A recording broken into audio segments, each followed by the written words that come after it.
El señor Maynor Barrientos Amador.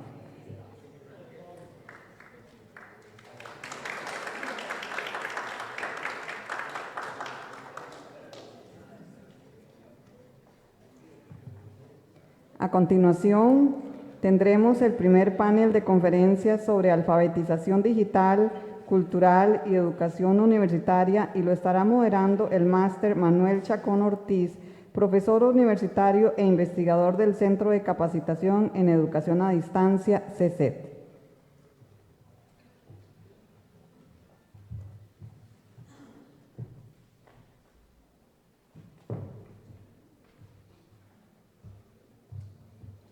Bueno, muy buenos días. Yo voy a moderar la mesa de alfabetización digital, cultura y educación universitaria, para lo cual voy a pedir que nos acompañen al doctor Daniel Villalobos. El doctor Daniel Villalobos es diseñador gráfico con 35 años de experiencia docente, tiene una maestría en tecnología educativa de la UNED y el doctorado en educación con énfasis en educación a distancia de la Nova Southeastern University en los Estados Unidos. Actualmente es director de la editorial de la UNED y es tutor de la maestría en tecnología educativa. También nos va a acompañar esta mañana la máster Melissa Mora Umaña, investigadora del PROIFED. Es doctoranda del programa de doctorado en estudios de la sociedad y la cultura de la Universidad de Costa Rica, máster en ciencias cognitivas, licenciada en psicología, docente universitaria de la maestría en psicopedagogía de la Universidad Estatal a Distancia, del programa de posgrado en geología en la Universidad de Costa Rica, investigadora en el programa de investigación en fundamentos de la educación a distancia, también acá de la UNED. Es miembro activo de la red de investigadores e investigadoras sobre educación a distancia, IBERTE y en línea, y ha sido investigadora del programa de cambio en el desarrollo y gestión de la educación superior del Instituto de Investigaciones en Educación de la Universidad de Costa Rica y del programa de cognición y lenguaje también del Instituto de Investigaciones en Ingeniería, ambos de la Universidad de Costa Rica. También le voy a pedir que me acompañe acá en la mesa. Y finalmente voy a pedir que me acompañe en la mesa a la máster Carolina Ábalos, que no sé dónde está, no la veo porque la conozco. ¿Qué se me hizo? Bueno, mientras que Carolina nos acompaña acá en la mesa, Carolina Ábalos es profesora acá de la Escuela de Ciencias de la Educación de la Universidad Estatal a Distancia, es profesora y tutora de la Cátedra de Didáctica de la Escuela de Ciencias de la Educación, ha sido profesora de la Cátedra también de Investigación Educativa, del Centro de Investigaciones en Educación, tiene la licenciatura en Docencia y en Enseñanza de las Ciencias Naturales, la maestría en Currículum, acaba de finalizar también el doctorado en Educación en la Universidad Estatal a Distancia de España, en la UNED de España. Y ella, me imagino que en algún momento ahorita ya se va a incorporar al panel. Primeramente va a iniciar el doctor Daniel Villalobos con su intervención llamada Perfil por competencias de una persona visualmente alfabetizada y estrategias didácticas que facilitan la adquisición de esas competencias. Él nos va a conversar desde acá, entonces yo me voy a retirar a la mesa y le voy a dar el espacio para que pueda hacer su intervención. Muy buenos días. Yo lo que quiero es compartir con ustedes un tema en el que he estado trabajando. Me interesa muchísimo la temática de la cultura visual y sobre todo cómo nos atañe a nosotros como UNED, como institución con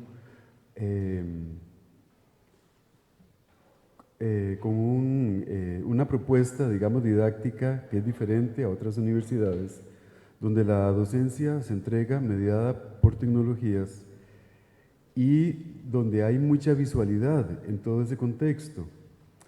La cultura visual en la cual estamos inmersos no es un fenómeno para ser observado únicamente, sino que somos parte integral de ese fenómeno y actuamos dentro de él. Entonces, esto se trata de todas aquellas manifestaciones y expresiones del devenir de las agrupaciones humanas que conforman una sociedad y a través de las cuales exteriorizan sentimientos, conceptos, vinculaciones y todo aquello que llena el mundo de su conciencia y que utilizan imágenes, íconos, atuendos, vestimentas, rituales, colores, gestualidad, movimiento, desplazamientos organizados, representaciones, que portan significados y cargas simbólicas para ser interpretados por una colectividad. En este sentido y con este estudio he intentado comprender no la imagen, digamos, yo lo que hice fue dar la vuelta y traté de entender al que observa. Entonces, yo quería saber qué necesita una persona para apropiarse en forma crítica, inteligente y ética de todo ese potencial de contenidos y significados. ¿Y cómo llevamos esto a un contexto de aprendizaje e involucramos a quienes participan en ese proceso, sea un tutor o un estudiante? Entonces llegamos a esta propuesta, un perfil por competencias de una persona que se consideraría visualmente alfabetizada. Para eso, vamos a partir de algunos supuestos teóricos para que se pueda comprender a lo que yo llegué. Necesito compartirles cuestiones muy elementales para que se pueda comprender la totalidad del resultado. Vamos a ver que la visión es un acto natural que forma parte de nuestros procesos comunicativos, que el observador se sorprende por el mundo que puede contemplar si hay luz. En el mundo observable, los objetos se desplazan y nosotros como observadores también.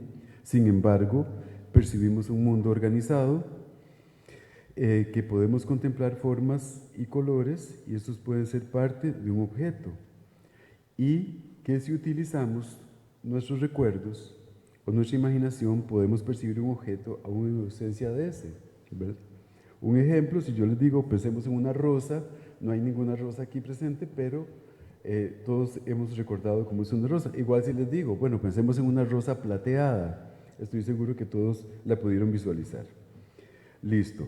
Vamos a partir de que imagen es toda representación relacionada con el objeto representado por su analogía o su semejanza perceptiva, que el lenguaje visual conlleva principios y reglas y conceptos y nos ayudan en esa organización de esa información.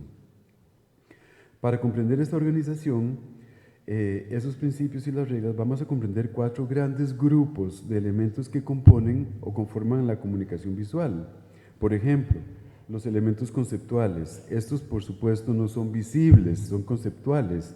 Hablamos del punto, la línea, el plano, el volumen, entre ellos, ¿verdad? También están los elementos visuales. Eso es lo que nosotros sí vemos, y es cuando aquellos elementos conceptuales adquieren forma, medida, color y textura. También están los elementos de relación que se requieren a la ubicación e interrelación de los objetos en un espacio dado, y estos describen conceptos como dirección, posición, espacio y gravedad. Y también están los elementos prácticos que se refieren a aspectos que asignamos a todos los anteriores, y nos referimos a la representación, a un significado o a una función. Listo. Toda imagen tiene una intención. Eso es importante. La intención es de quien produjo esa imagen. Y esa imagen, además, son 2 cosas muy importantes. Tiene un marco de referencia, que es donde se ubica esa imagen. Aun cuando nosotros estamos pensando y visualizamos la rosa plateada, aún en nuestra mente hacemos o construimos ese marco de referencia, porque necesitamos organizar de manera lógica lo que estamos visualizando. Ok, entonces dependiendo de cómo ubiquemos la imagen dentro de ese marco de referencia o lo que se muestre, así estamos diciendo cosas diferentes. Por ejemplo, devuélvete un momentito, no es lo mismo, ¿verdad? Si mostrábamos al atleta en la primera imagen, así lo mostramos en la otra. Estamos diciendo cosas diferentes, nos estamos comunicando de una forma diferente. No es lo mismo que, veamos esta figura, que es como un perfil de 2 personas, a que si mostramos la siguiente imagen, que es la misma pero ampliada. O sea, lo que hemos puesto diferente es lo que estamos colocando dentro del marco de referencia. No es lo mismo que pongamos esta imagen en ese marco de referencia a que la veamos de esta forma. Si se dan cuenta, entonces estamos comunicando cosas diferentes, dependiendo de la cantidad de información que estamos colocando dentro de ese marco. Entonces, la lectura e interpretación de las capas más profundas del mensaje visual requieren de una apropiada alfabetización visual. También tenemos que todo proceso de aprendizaje se configura como una experiencia que se construye en relación con contextos, códigos, sistemas simbólicos, artefactos culturales e interacciones sociales. Y que las imágenes, por supuesto, constituyen un ingrediente indispensable en todo proceso de aprendizaje.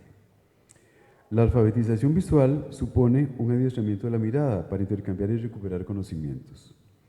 Y un proceso de alfabetización visual nos beneficia porque acrecienta nuestro repertorio de habilidades cognitivas y nos provee de instrumentos para el desarrollo del pensamiento creativo.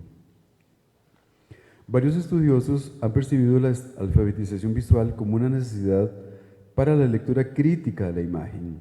Lo que pasa es que esto ha tenido una aplicación casi nula en el currículo escolar porque seguimos dando un énfasis al texto escrito y la imagen normalmente es un complemento de este. La alfabetización visual es un espectro muy amplio y quizá por eso varios estudiosos lo que han hecho es dividirla en sus partes constitutivas y tratar de comprender esas partes para llegar a construir el todo.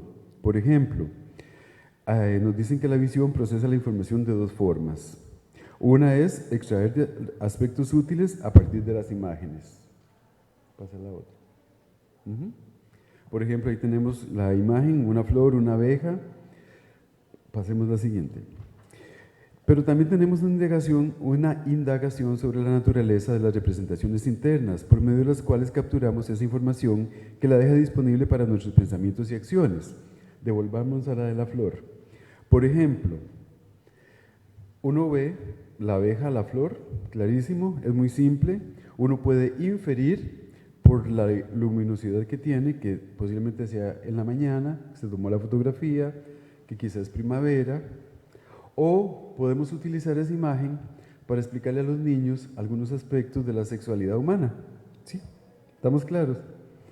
Listo, avancemos. A la siguiente. Para esta extracción e indagación, las personas se sirven de marcos de conocimiento compuestos por convenciones, sean lingüísticas y códigos que circulan en la sociedad, que favorecen inferir significados que no están explícitamente expuestos. Avancemos. La experiencia visual también necesita el reconocimiento de una época y un contexto, donde la presencia de las imágenes y sus respectivas tecnologías mediadoras hacen a la significación, representación y especialmente las narrativas que las personas realizan a nivel estético, pero también ético, social y político, con relación a su propia ubicación y pertenencias individuales y colectivas. Por ejemplo, en Occidente, el color, que es uno de los aspectos que componen la comunicación visual, el color ha tenido una influencia poderosa del simbolismo cristiano en Occidente, sistematizado por la Iglesia Católica, más o menos desde el año 1200, que fue el Concilio de León, y se relaciona con aspectos de la fe, mientras que en la tradición islámica los colores se conciben a un nivel metafísico, donde se parte de la idea de que la luz y la oscuridad son dos posibilidades presentes en el universo. Entonces, por ejemplo, el color violeta para los occidentales puede tener ciertas relaciones o significados, pero para la tradición islámica son otros. Sigamos. El acto de ver, eso es muy importante, tiene una dinámica muy compleja en la que se desarrollan acciones simultáneamente. Por ejemplo, aislamos lo que vemos en un campo de visión, aquel marco de referencia de que les hablaba. Imponemos un mapa estructural para medir y representar fuerzas compositivas y ejes explícitos para ajustar un equilibrio. La mente y la visión siempre buscan un equilibrio. Todas esas acciones son capitales para el contenido del mensaje y para la forma en que lo recibimos y lo decodificamos. También existen referendos visuales, o sea, como bancos de sensaciones que funcionan como bibliotecas asociativas para comparar un objeto y conceptualizarlo como bello o feo. Además, bueno, entendiendo el trabajo que yo estoy proponiendo, que es un perfil por competencias, entendemos el concepto perfil como rasgos que expresan una identidad y sus características se clasifican por criterios académicos, personales y sociales. y es el marco para integrar aquellas capacidades, habilidades y destrezas que conocemos como competencias. Muy bien. Eso se refiere a la redacción de la competencia, pasa a la otra, que es muy operativa, ¿verdad? Se empieza con un verbo en infinitivo, se describe sobre qué actúa, cómo actúa y cuál es la finalidad de eso. Eso se lo explico nada más para que cuando veamos la redacción de las competencias se comprenda por qué están redactadas así. Pasemos al siguiente. Nosotros, para poder llegar a este trabajo, nos basamos en los postulados teóricos de Laurent Barthes, quien divide el mensaje visual en dos partes. Uno, el denotativo o significado objetivo, y otro, el connotativo o significado subjetivo. El significado objetivo, pues, es la configuración material de la imagen, ¿verdad? Donde vemos todos aquellos aspectos que les comenté antes, como los puntos, las líneas, los planos, el color, la proporción, etc. Y el connotativo se refiere a su configuración significativa, es decir, la lectura de esta depende de la ideología del intérprete y es polisémica. Y las variaciones en la interpretación dependen de los diferentes saberes contenidos en la imagen, como el saber práctico, el cultural y el estético. También acudimos a los postulados teóricos de Frostick y su programa para el desarrollo de la percepción visual por la capacidad para discriminar e interpretar estímulos visuales. También está la teoría de la multimodalidad, que nos aporta planteamientos sobre la representación visual, espacial, gestual y táctil. Y ocurre en un contexto donde las formas multimodales de producción de contenidos educativos y académicos requieren el desarrollo de competencias en todos esos lenguajes, y esto puede impactar en las políticas universitarias. También están los postulados teóricos de Howard Gardner y la conceptualización sobre la inteligencia espacio-visual, por lo menos hasta ahí llegué, pero en realidad conforme maduro este trabajo me doy cuenta que hay otras inteligencias que deben verse involucradas. Además, están los estudios estrategias didácticas para la estimulación tanto de esa inteligencia como para los principios de la percepción visual que se relacionan con el aprendizaje. También de las diferentes multialfabetizaciones que facilitan claves para comprender e implementar un recorrido operativo en el ámbito formativo para la alfabetización visual. Y también trabajamos con los aportes de las competencias cognitivas en educación superior, cuya propuesta pretende preparar al estudiante para adaptarse al constante cambio que se vive en la sociedad del conocimiento. Muy bien. Entonces nosotros llegamos, digamos que en nuestro trabajo de selección llegamos a estas 6 competencias. Está, como lo pueden ver, la competencia iconográfica, la enciclopédica, la lingüístico-comunicativa, la espacio-temporal, la connotativa y la intercultural. La competencia iconográfica, como está redactada ahí, se puede ver en la filmina, nos faculta para identificar formas y asociarlas con la realidad, con lo que miramos. Las estrategias que se proponen para estimular esta competencia, como se pueden leer ahí, están la visualización, la señalización con colores, metáforas visuales, bosquejo de ideas, símbolos gráficos. La idea es utilizar todo eso dentro de un proceso de aprendizaje. Está la competencia enciclopédica, que tiene que ver con la cosmovisión de quien observa. Tiene que ver con su cultura, su nivel educativo, con sus convenciones sociales.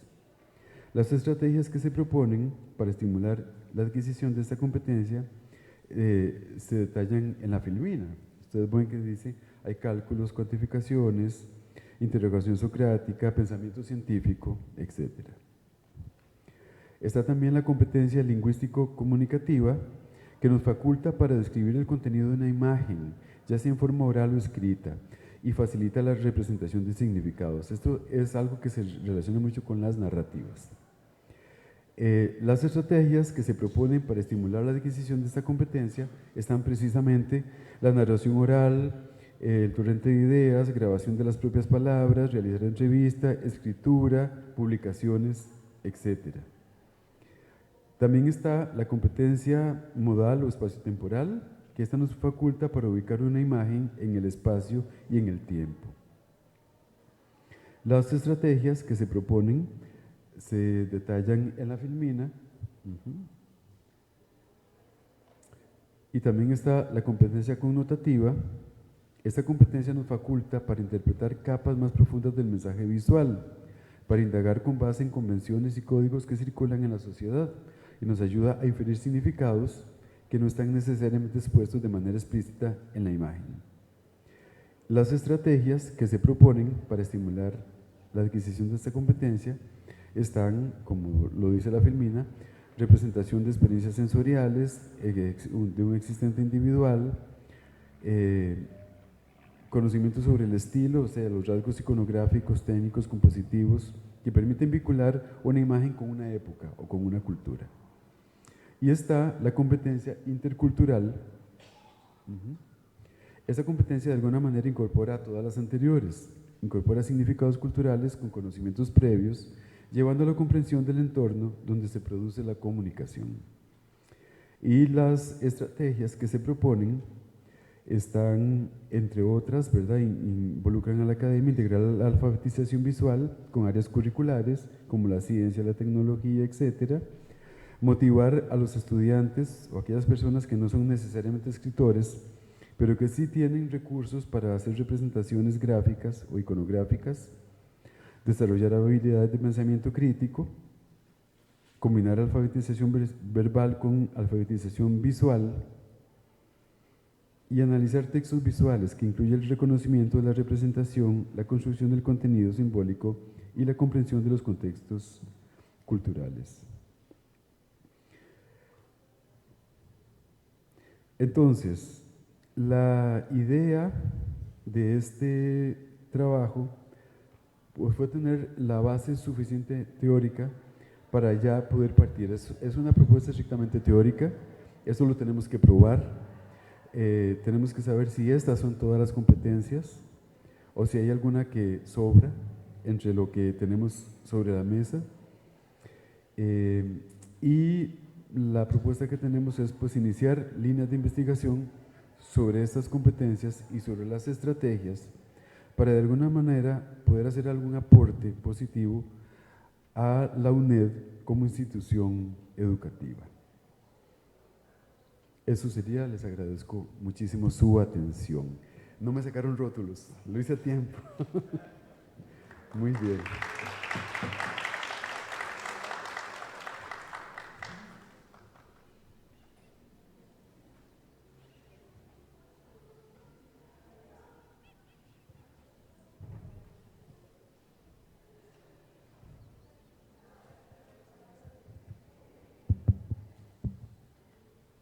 Muchas gracias, le agradecemos mucho al doctor Daniel Villalobos y las preguntas las vamos a tener al finalizar las tres intervenciones de la mañana. Ahora le voy a dar la palabra a, si quieres puedes exponer acá, él tenía que exponer ya. Ah, bueno, perfecto, pero con el micrófono. Ah, ok, perfecto. A la máster Carolina Ábalos y su presentación que se llama Mundo Buca y sus efectos en el entorno tecnológico, cultural y educativo.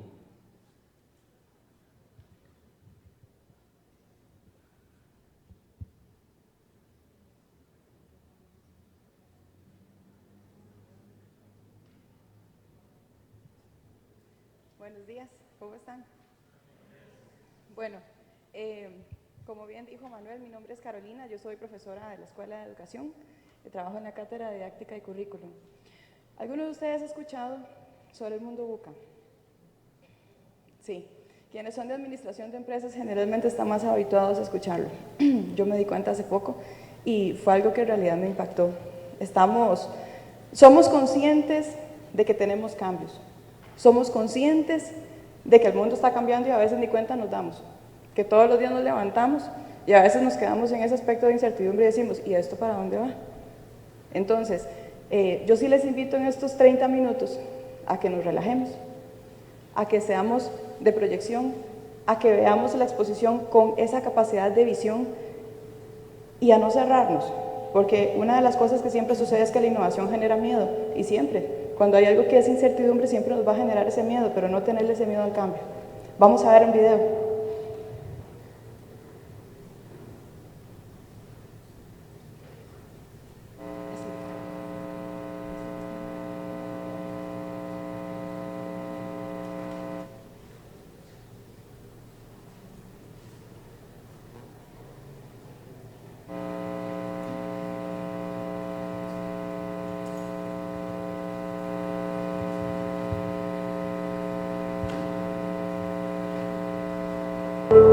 que tienen en común las personas más felices y más competentes del mundo?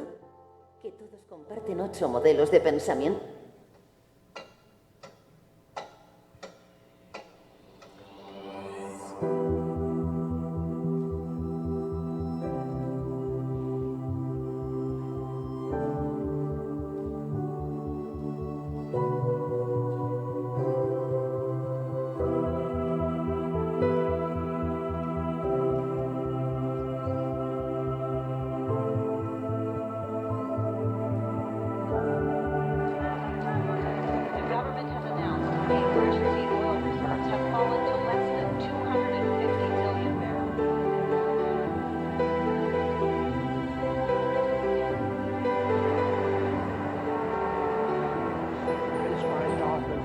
It's the beginning of a sudden major change.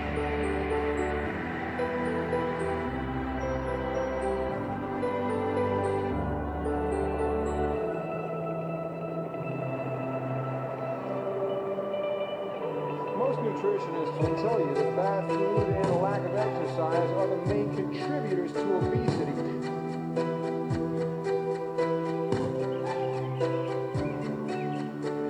This slowdown in Europe that's going to happen in the wake of what's going on.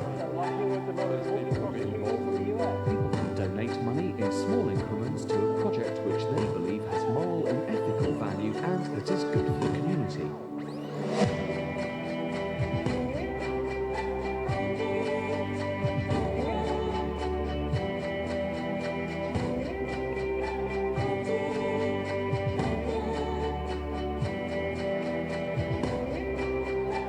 People who embrace 3D printing are finding new uses for the emerging technology.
Este video lo propuso una empresa de Países Bajos hace unos años que trabaja la parte de tecnología, educación, ingeniería e investigación. Me llamó muchísimo la atención porque así en 3 minutos nos podemos dar cuenta de que tenemos menos de 100 años y con tantos cambios que nos han venido a la vuelta de la esquina y no estamos preparados para asumirlos. Vean que, por ejemplo, ayer estaba viendo una de las noticias de acontecer que tuvimos un compañero austriaco que estaba presentando unas propuestas sobre inteligencia artificial por medio de los videojuegos. Y me llamó muchísimo la atención sobre, vamos de nuevo, cómo sin siquiera esperarlo, ya nos estamos metiendo con inteligencia artificial, ya estamos empezando a hablar de esos temas y la población actualmente no está alfabetizada, informacionalmente hablando, para poder asumir estos cambios. Apenas estamos empezando a trabajar, si acaso, cómo entender un dispositivo móvil, y ya en otros escenarios contextuales ya nos hablan de inteligencia artificial y todo lo que se viene. Pero detrás de eso, detrás de la ética, la responsabilidad de cómo se vive y cómo se trabaja con este tipo de cambios, es lo que a veces nos cuesta, en el mundo tan acelerado en el que estamos, detenernos un poquito a meditar qué es este mundo VUCA. Por ejemplo, hace 2 semanas andaba cuidando examen. Y de hecho me hizo tanta gracia porque tenía que buscar materiales ya para la presentación de esta exposición. Me tocó cuidar el examen de ética y sociedad y vean lo que me encontré en el examen. Ese enunciado lo saqué del examen y lo copié textual, me llamó muchísimo la atención. Los avances tecnológicos amplían el marco cultural, claro, porque infunden y hacen mella en todo lo que nosotros hacemos todos los días, promueven nuevas actividades y causan determinado efecto en el entorno. Sin siquiera esperarlo, en el examen, en la primera página, yo dije, wow. Y los estudiantes de la UNED ya estamos trabajando bajo esa perspectiva. Eso es en la Cátedra de Generales, en la Escuela de Estudios de Ciencias Sociales y Humanidades. Vamos con la otra. Dale la primera. Lo que les decía al inicio, mundo VUCA es un mundo volátil. Volátil porque no sabemos lo que nos vamos a esperar. Volátil porque estamos en constante transformación, en constante cambio. Incierto, uncertainly. Todos los días hay cambios y no sabemos qué se viene. Y tampoco sabemos, si no estamos preparados, cómo aceptarlos. Y además de esos cambios, los nuevos retos, porque ya no podemos seguir trabajando bajo la misma concepción de solo lo voy a hacer yo.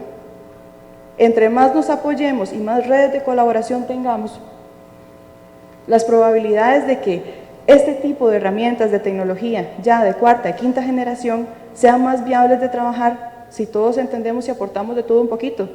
Yo no soy tecnóloga, yo no soy experta en tecnología, yo soy de currículum y didáctica, pero el tema como tal me apasiona. Y me he aliado con gente que puede conocer del tema y que te aporta y te nutre. Por ejemplo, Sebastián. Sebastián es experto en comunicación y es parte de la red de Alfamed. Y Sebastián es uno de los colaboradores que tenemos para la parte de fake news y que nos pueden decir qué es lo que nosotros tenemos que revisar a la hora de poder revisar en este mundo y mar de información, cómo poder movernos a lo largo de la web. Futuro innegable, no vamos para atrás. Esto nos arrastra, y es como decía de Sousa, o te montas en la ola de los cambios, o la ola te va a arrastrar. ¿Cómo la vas a surfear?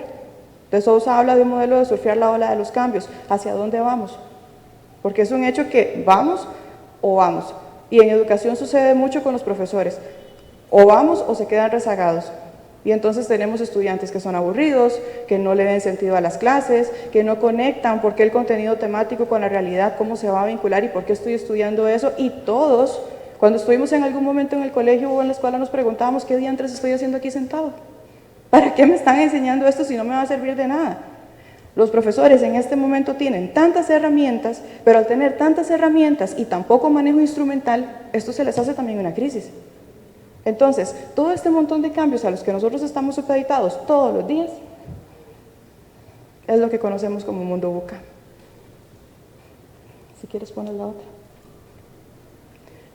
Al volverse tan complejo, se vuelve también ambiguo y no encontramos cómo darle respuesta a estas cosas y no encontramos dentro de este mundo tan cambiante cómo resolver. Lo único que les puedo decir con certeza es que no podemos resolverlo solos, tenemos que apoyarnos y tenemos que nutrirnos y valorar las competencias y habilidades que tengan los demás compañeros en otras disciplinas, porque solos no lo vamos a lograr.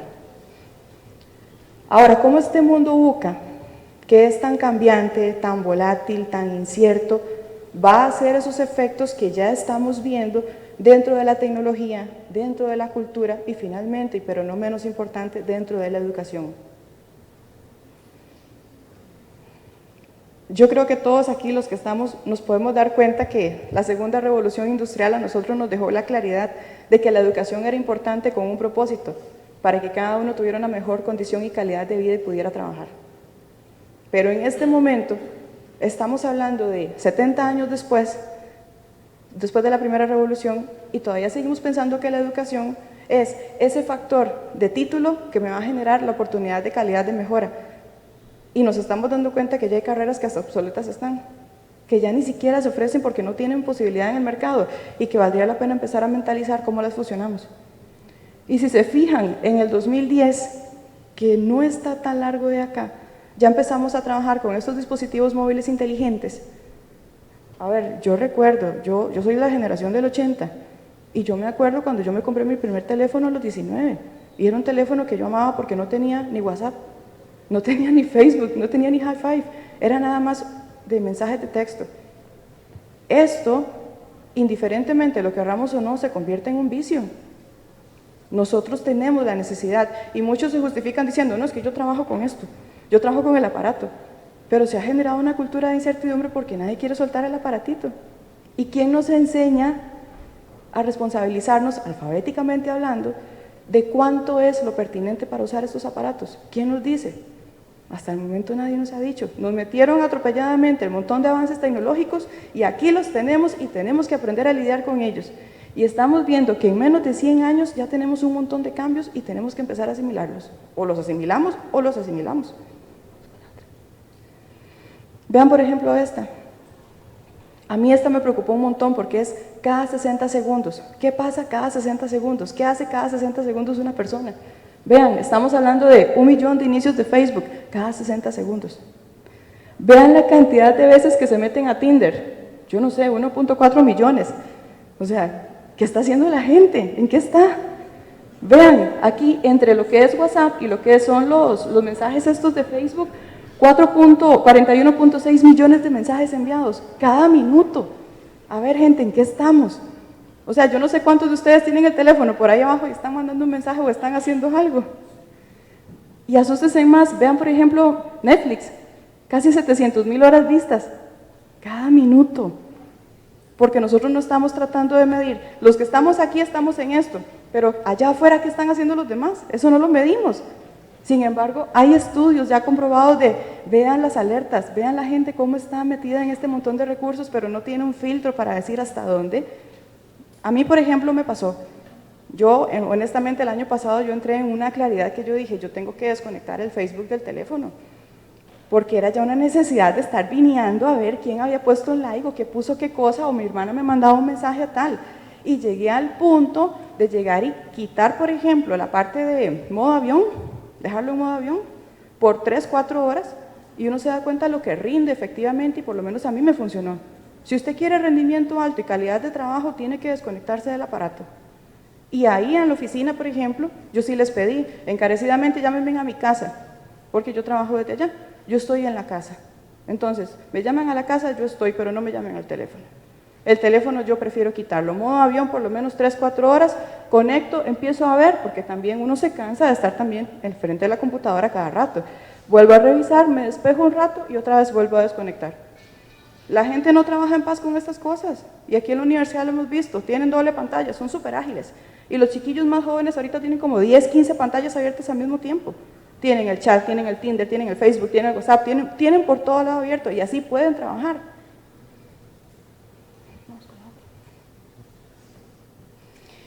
En el 2016, ya para contextualizar aquí la situación en Costa Rica, porque estudios hay por montones, me encontré estudios de España, me encontré estudios en calidad de Europa, Estados Unidos y demás, pero aquí en Costa Rica me llamó la atención que el periódico El Financiero lo conocen. En el 2016, esta empresa, chiquillos estos de Red 506, hicieron 600 entrevistas en el gran área metropolitana, centralizaron el estudio acá, con el propósito de saber cuáles eran los usos de Internet y las redes sociales, para darse cuenta del estudio. Me llamó muchísimo la atención porque estos estudios casi no se ven y no se publican ni se difunden. Vean, ¿cuáles dispositivos utilizan para conectarse a Internet? La mayoría, y estamos hablando de un 94%, porque esos datos son de porcentaje, el celular. Es nuestra puerta para entrar al medio virtual, al medio de la información, y ahí nos sentimos conectados. Piensen por un momento, porque el ejercicio lo quería hacer, pero no me dio chance de traerles la herramienta. ¿Qué sensación les da a ustedes cuando ustedes van caminando con el teléfono y de repente ven que les queda una rayita? ¿Qué sensación les da a ustedes cuando les queda una rayita en ese teléfono? O cuando se les quedó en la casa y no lo pudieron traer al trabajo. Piensen un poquito en eso. ¿Qué sensación les da? Paz. Yo hace mucho tiempo pensaría que me daba paz, ahorita me da taquicardia, porque mis correos electrónicos del trabajo están ahí en el teléfono, los tengo direccionados, porque sí, yo no estoy conectada con el Facebook, lo desconecté, pero tengo el WhatsApp, y si no me escriben del trabajo, me escriben de mi casa, mi familia y tal. A mí me entran procesos de ansiedad, ¿y a ustedes? Piensen un poquito en eso, ¿cómo se sienten? Ahora, cuando hablan aquí de las redes sociales, ¿cuáles son las redes sociales que más utilizan aquí los costarricenses? Porque este estudio se fue centralizado aquí. Facebook, 90%. WhatsApp, va a la segunda. Y esos son estudios del 2016. Sé que hay unos más recientes y los indicadores de aquí han aumentado. Porque, por ejemplo, me extraña mucho que YouTube esté apenas con un 9%, cuando sé que YouTube es uno de los que más se ve. Eso como para que tomen conciencia de qué estamos haciendo los ticos respecto a este manejo y uso de las herramientas. ¿Los estamos usando responsablemente? Porque hay una cuestión también. Cuando uno se mete aquí, por ejemplo, a Instagram, usted es prosumidor, usted produce contenido, pero usted le ha puesto atención a ese tipo de contenido que usted produce. Ustedes han visto los últimos años las noticias de gente con, calidad educativa muy alta, que se supone que uno diría que son alfabéticamente bien preparados y que suben cada cosa en Instagram o cada cosa en Facebook, que uno dice, ¿pero qué les pasó? Y la ética moral de su profesión, ¿dónde quedó? Y sobre todo la personal. La vez pasada, no sé si se acuerdan, que subieron un video de una muchacha reventándole el carro a un muchacho y el muchacho era médico. Al final el muchacho se tuvo que disculpar en redes porque fue un video que pasaron por todo lado. Y es que yo sé que la gente es emocional. A ver, el ser humano es emocional y tiene sus diferentes particularidades. Y el manejo de las emociones es algo que con estas herramientas hay que aprender a controlar más. Pero se dejan ir por la tecnología, se dejan ir por el momento y cuando no se dieron cuenta, los están grabando. Y eso es fatal. Y ya lo suben a algún lado, lo suben a Instagram, lo suben a Facebook, eso se masifica en segundos y al final la persona tuvo sus consecuencias. Y hay gente que ha tenido hasta problemas psicológicos, depresivos y demás por este tipo de situaciones. Entonces, ¿hasta dónde nosotros somos conscientes de cómo se maneja efectivamente este tipo de herramientas? Las redes sociales vinieron a hacer un cambio radical, nos vinieron a conectar, en eso estoy totalmente de acuerdo. Pero también vinieron a generar esos procesos de incertidumbre, de querer saber qué está haciendo el compañero, qué está haciendo la compañera. Y la gente también es muy estratégica, porque usted nunca va a poner cosas feas en el Facebook, pues se solo pone lo mejor de lo mejor, aquí en el paseo, aquí en la playa. Y alguno otro que se va de muy sincero, ya le dicen, es que usted está depre, busque ayuda. La gente es muy señalativa, tiende mucho a ver qué está haciendo el otro mal para empezar a señalar, pero pocas veces valora lo positivo. Es una cultura que se nos ha estado haciendo con este tipo de redes. Las redes sociales son juez y verdugo y le dan la potestad a cualquiera para que opine de lo que sea, informado o no informado. Se creen todo lo que está en Instagram, se creen todo lo que está en YouTube. Pueden ser incluso fake news y la gente creyó que esto era real y suben estudios. Y a ustedes creo que les ha pasado que en algún familiar o en algún WhatsApp o en algún chat vean este anuncio y resulta que era falso. Hace poco salió también un programita muy bonito que mi hermana lo descarga y me dice, vea, así me voy a ver cuando tenga 60 años. Mi hermana tiene 27. Y yo decía, pero ¿para qué quieres saber cuando tengas 60? ¿Qué es la gana? Y por otro lado, mi esposo sí me dice, ¿vos sabes que eso era un virus? Y lo descargó y están vendiendo la información a los rusos y tal. A ver, ¿quiénes de ustedes descargaron ese programa para querer saber cómo se iban a ver en 20 años o 30 años más? Porque resulta que los datos se los dejaron. A rato me dice mi hermana, ¿ya lo quité? Y yo, sí, pero es que pues todo es así, veloz. La tecnología no te va a esperar a que vos borres los datos y nada pasó. Ya quedaste ahí metida en un montón de datos por querer curiosear y saber cómo iba a ser a los 60. ¿Ustedes se acuerdan de esto? ¿Se acuerdan cuando era un mundo feliz? Yo me acuerdo haciendo fila en el teléfono público cerca de mi casa y tenía que esperarme ahí para que los demás me esperaran y había esa cortesía de esperar, es que había esa cortesía. Que si tenía que hacer una llamada a un compañero de la escuela, porque en ese tiempo yo estaba en la escuela, o a mi papá o a mi mamá, por alguna razón, había la cortesía de esperar. Claro, después de los 15 minutos ya le decían, zóquele. Pero ¿se acuerdan de esto? Bueno, ponete el otro. Vea lo que ha pasado ahora. Y ustedes han sido testigos de estos, sentados en la misma mesa y cada uno con su teléfono en la mano. Y ha pasado en ocasiones que estás con el compañero de la par y con el teléfono y mandándole un mensaje, y está a la par tuya, porque le estás chismeando algo, lo estás vacilando por algo. Óyeme, pero está a la par tuya, ¿por qué no lo volvés a ver y le decís? Contacto visual, face to face. No, la gente prefiere hacer esto. Y se ha creado una mala cultura que la gente no conoce y ya lo tienen como un síntoma. Fenómeno Fubin, no sé si lo conocen, pero resulta que en Australia hace unos años lo denominaron como un síntoma que dice desatender al otro por mirar el teléfono y es una falta de cortesía. ¿Y Fubin por qué? Phone de teléfono, snoobing de rechazo. Y lo denotaron en Australia hace unos años. No sé si ustedes habrán visto, por ejemplo, también que hace unos 10 años, creo, en Estados Unidos empezaron una cultura, porque había tanta gente con este síndrome, de las cajitas negras de Black Box, en las casas o en los colegios. No sé si han visto la dinámica. La cajita negra para que usted de verdad sea consciente y cuando va a algún espacio determinado ponga su teléfono ahí y lo deje ahí y empieza a conectarse con el mundo real. Deje el teléfono, no sé si lo han escuchado. Bueno, yo soy mamá, tengo 2 varones y les quiero enseñar una cosa que me pasó muy curiosa. Para este Día de la Madre, vean la cajita que me regalaron. Y se las voy a pasar, pero me la cuidan, porque son dos, pero me la cuidan. La hicieron en la escuela, y eso es un llamado de atención. Esta es My Red Box, no es de Black Box, es My Red Box. Si quiere, pásenla para que vean el mensaje. Un llamadito de atención para que los papás se desconecten, vivan esos momentos de calidad en la casa y pongan el teléfono en esa caja. Ese fue un regalo que me hicieron ahorita 15 de agosto. Y yo cuando lo vi, yo dije, wow, otra herramienta para esta exposición. Yo dije, pero ¿qué es esto? Las maravillas caen solas. Es una escuela que se encarga de hacer arte y educación, se llama Educarte, y me llamó muchísimo porque ellos han estado investigando un poquito del tema, de la creciente necesidad, y tal vez lo han visto en el entorno, de cómo estamos pegados a este teléfono y nuevamente cómo nos genera incertidumbre el desapegarnos de ese aparato. Vean la cajita y el mensaje y ustedes me dirán, porque hay de todo. Yo me ponía a pensar, voy a ponerme en los zapatos de otra persona, un CEO muy ocupado que yo sé que está con el teléfono en la mano, bastante necesitado de información, ve esa caja y va a decir, pero ¿qué diantres es esto? Yo dije, ojalá lo hayan tomado en el buen sentido de la palabra, porque el propósito final es aprenda a compartir, que el niño deja de ser niño y va a crecer, y en algún momento se va a convertir en ese ente robotizado que uno no quiere y está pegado con el teléfono en la mano.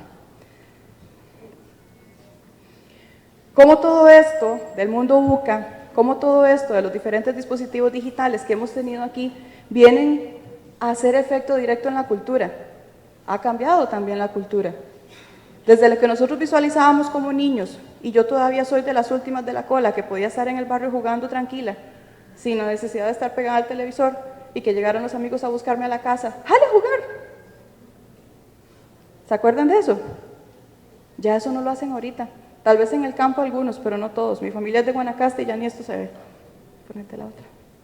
¿Se acuerdan de eso? De las bolinchas. Mi hijo se encuentra las bolinchas y hace que son estas perlas, porque no sabe que son bolinchas. A estas alturas, y tiene 9 años, ya esto se perdió. O sea, la tecnología ha venido a conectarnos. Bueno es, pero la forma en cómo la estamos gestionando, al no tener las herramientas, hace que este mundo VUCA nos coma. Yo era buenísima en eso, y en cromos. ¿Y ahora cómo juegan los niños de ahora, en este momento? Los que tienen hijos, sobrinos, nietos, ¿cómo juegan? ¿A qué se ha tenido que adecuar el ser humano en este momento para poder estar a la par de esos chicos? Fortnite, por ejemplo. ¿Todos conocen Fortnite? Minecraft. Mis hijos juegan con la tableta y tratamos de hacerlo muy reducido y en época de exámenes nulo, pero es algo que no se les puede quitar, uno no los puede obviar de la realidad, está. Nada más que hay que aprender a gestionarlo. Ay, ponete el otro. La parte de lectura. Vean cómo la estamos trabajando ahora. Y después ustedes se preguntan por qué hay tantas docentes desesperadas con niños tan brillantes que son diagnosticados con TDA a cada rato y no saben qué condición darles ni qué tratamiento, pero es que tienen estos recursos a la mano. Y estamos trabajando en procesos de educación y formación totalmente contrarios. Las cartas. ¿Alguno recibió alguna vez una carta escrita?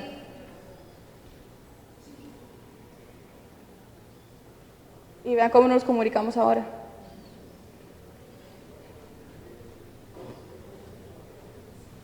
Ya se me acabó el tiempo, ¿verdad? Qué rápido. La parte de educación, bueno, con la revolución industrial, vean en la actualidad, las divergencias que hemos tenido han sido muy pocas y todavía en este momento de revolución digital, que tenemos la tecnología, que eso es una pizarra digital, la estamos apenas aprendiendo a utilizar. Hay educadores que no tocan los recursos tecnológicos por miedo a que se frieguen, y es lo que nos han dicho. Es que los tocamos porque después no les dan mantenimiento y no tenemos el dinero para poder arreglar esas cosas. Mejor que se queden ahí. A ver, pero no los van a usar. O peor de los casos, tienen un montón de recursos tecnológicos y no saben cómo usarlos. O vienen y dan una clase magistral completamente, y la gran innovación tecnológica fue poner el PowerPoint, el videobeam, y pasar toda la proyección así, haciendo exactamente lo mismo. Clase magistral. Y yo les digo, ¿dónde está la innovación tecnológica? Aquí, la computadora y el videobeam. No.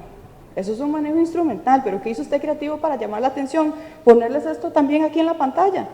Y están haciendo exactamente lo mismo. Nos ha pasado ya en educación y en investigaciones que hemos hecho, que ellos dicen que usan la tecnología y vean cómo la están usando. Ese video quiero que le pongan atención. Ya es como lo último para hacer un proceso de sensibilización y ya ustedes tomarán la decisión de cómo quieren asumir este mundo VUCA.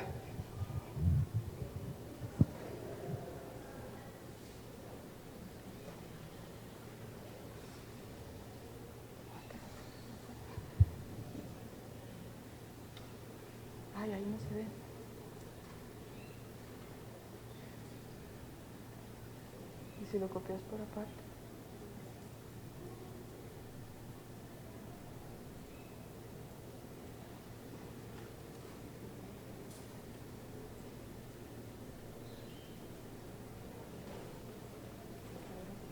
Pero sáquelo bien, quítale el formato de presentación.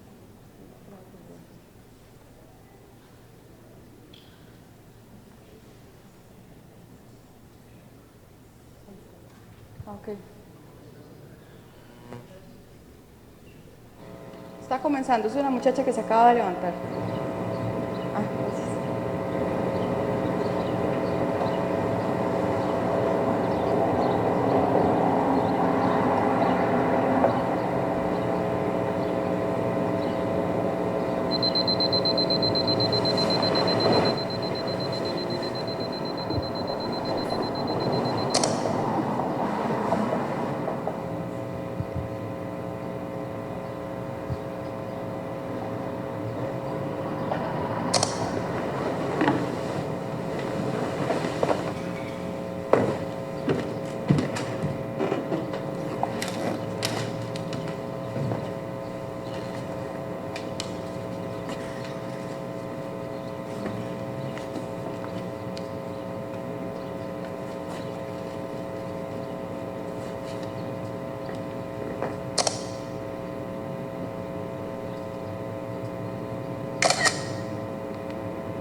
Ustedes se despiertan así, con el teléfono en la mano.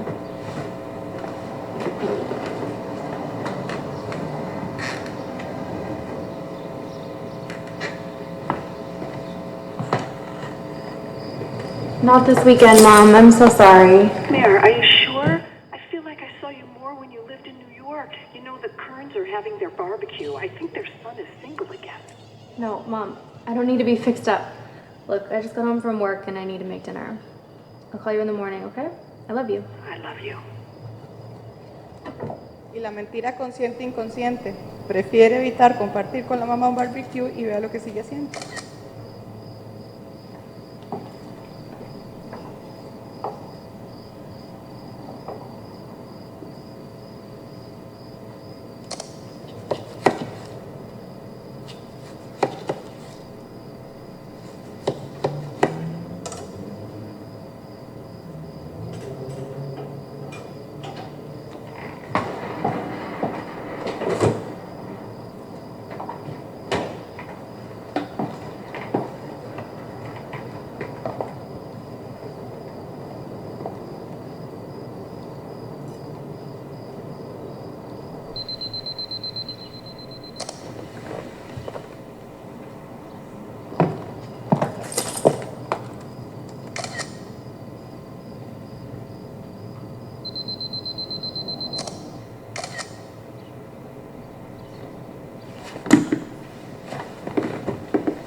Por asuntos de tiempo.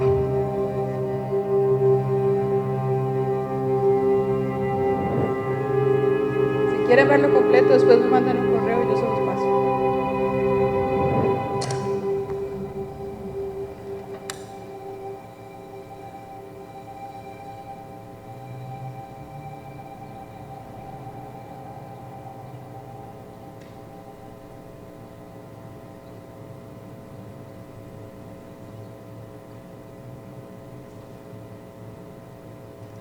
Si quieres quitarlo para terminar lo que falta.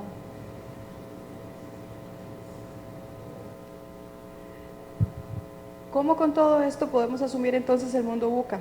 Sí hay una luz, sí que la hay.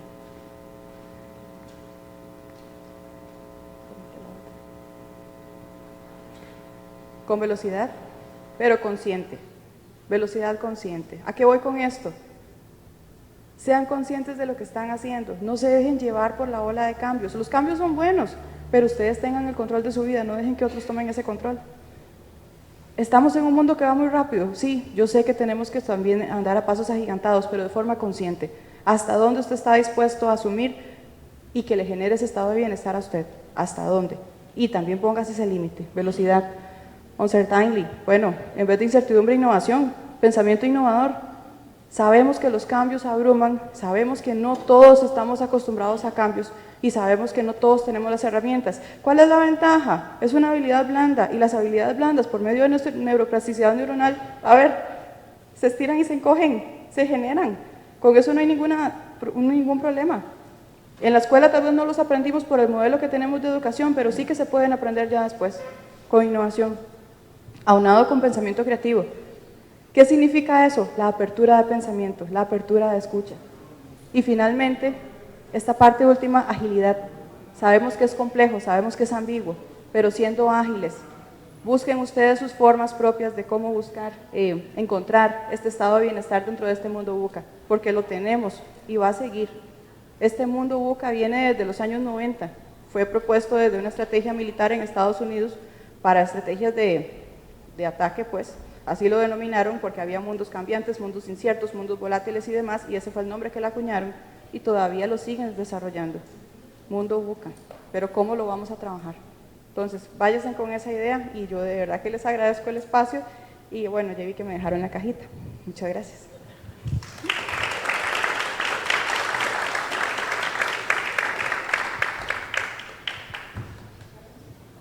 Bueno, muchas gracias a la máster Carolina Ábalos y la presentación de la máster Melisa Mora se llama De la linealidad a la multimodalidad, la resignificación del uso de las TIC en la educación a distancia. Le vamos a dar la palabra a Melisa. Buenos días. Yo ahorita que me senté en la mesa me quedé pensando que traía este tema de la linealidad, la multimodalidad, porque bueno, esta última forma de ver las cosas, ¿verdad? Está relacionada con este uso de tecnologías digitales. Y cuando me senté ahí pensé, mira, traigo una presentación pero desde la linealidad, ni siquiera traigo un video, no traigo nada interactivo. Y es muy interesante porque eso, digamos, nos ubica a nosotros en dónde estamos, ¿verdad? Al menos yo vengo de una generación donde está en esa transición, ¿verdad? De un lado hacia el otro. Entonces muchas veces es muy complejo cambiar esas perspectivas, ¿verdad? Esas concepciones que tenemos del aprendizaje que desde muy pequeños, pues ya venimos con eso y la cultura en la que nos desenvolvemos, el contexto del que venimos, entre otras cosas, pues nos van a determinar o nos van a influir sobre esa forma en cómo aprendemos e incluso enseñamos, ¿verdad? Porque en este momento lo que nosotros estamos haciendo es, digamos, forma parte de un proceso, ¿verdad? Donde estamos aprendiendo y enseñamos y es algo que se da siempre de forma simultánea, pero al ponerme yo al frente de ustedes y tener un tiempo determinado, pues me hace parte de esa forma tradicional que hemos venido trabajando desde hace mucho tiempo la educación. Bueno, yo les traigo este tema principalmente porque, bueno, yo estoy ahorita trabajando en mi doctorado, en mi tesis, y una parte fundamental del tema que yo estoy trabajando es sobre cómo la cultura influye sobre la forma en que reconfiguramos la cognición y cómo a partir de las herramientas que nosotros utilizamos y que nos enseñan la cultura y que son parte de nuestro reservorio cultural, suponen la transformación de esos procesos cognitivos o esa forma que nosotros tenemos de acercarnos al conocimiento. Si quiere lo pasamos. Pero cuando nosotros trabajamos ese tema, aunque a veces parece muy trillado, sí es necesario tomar en cuenta esos divisores digitales que forman parte de nuestra vida, ¿verdad? Las famosas brechas digitales. Si nosotros vamos a trabajar este tema de cómo las herramientas culturales transforman nuestra mente, tenemos que tener en cuenta que este desarrollo de tecnología no es igual, ¿verdad? Y es una cosa que hemos discutido ya en varios momentos acá, que no todas las personas tienen el acceso y a veces pueden tener el acceso pero no saben cómo usarlas, las herramientas. Entonces hay que tener en cuenta esas cosas. Y nosotros vivimos en un mundo realmente, ¿verdad?, con una desigualdad importante y que no podemos perder de vista, y menos aún si trabajamos formación universitaria. Y en el caso de nosotros que trabajamos en educación a distancia, pues mucho más, porque nosotros tenemos estudiantes, que es algo en lo que yo insisto siempre, en las comunidades, están fuera de un recinto, ¿verdad? Están en sus casas, incluso en las casas donde crecieron, están en sus pueblos, con las limitaciones que tienen y también con las ventajas que podría tener vivir en cierto lugar. Entonces, creo que es importante tomar en cuenta esos divisores digitales, que además nos llevan a enfrentarnos a diferentes brechas, porque algunos hablan, bueno, sí, ya tenemos el acceso, ahora hay que pensar sobre el uso y el manejo de esas herramientas.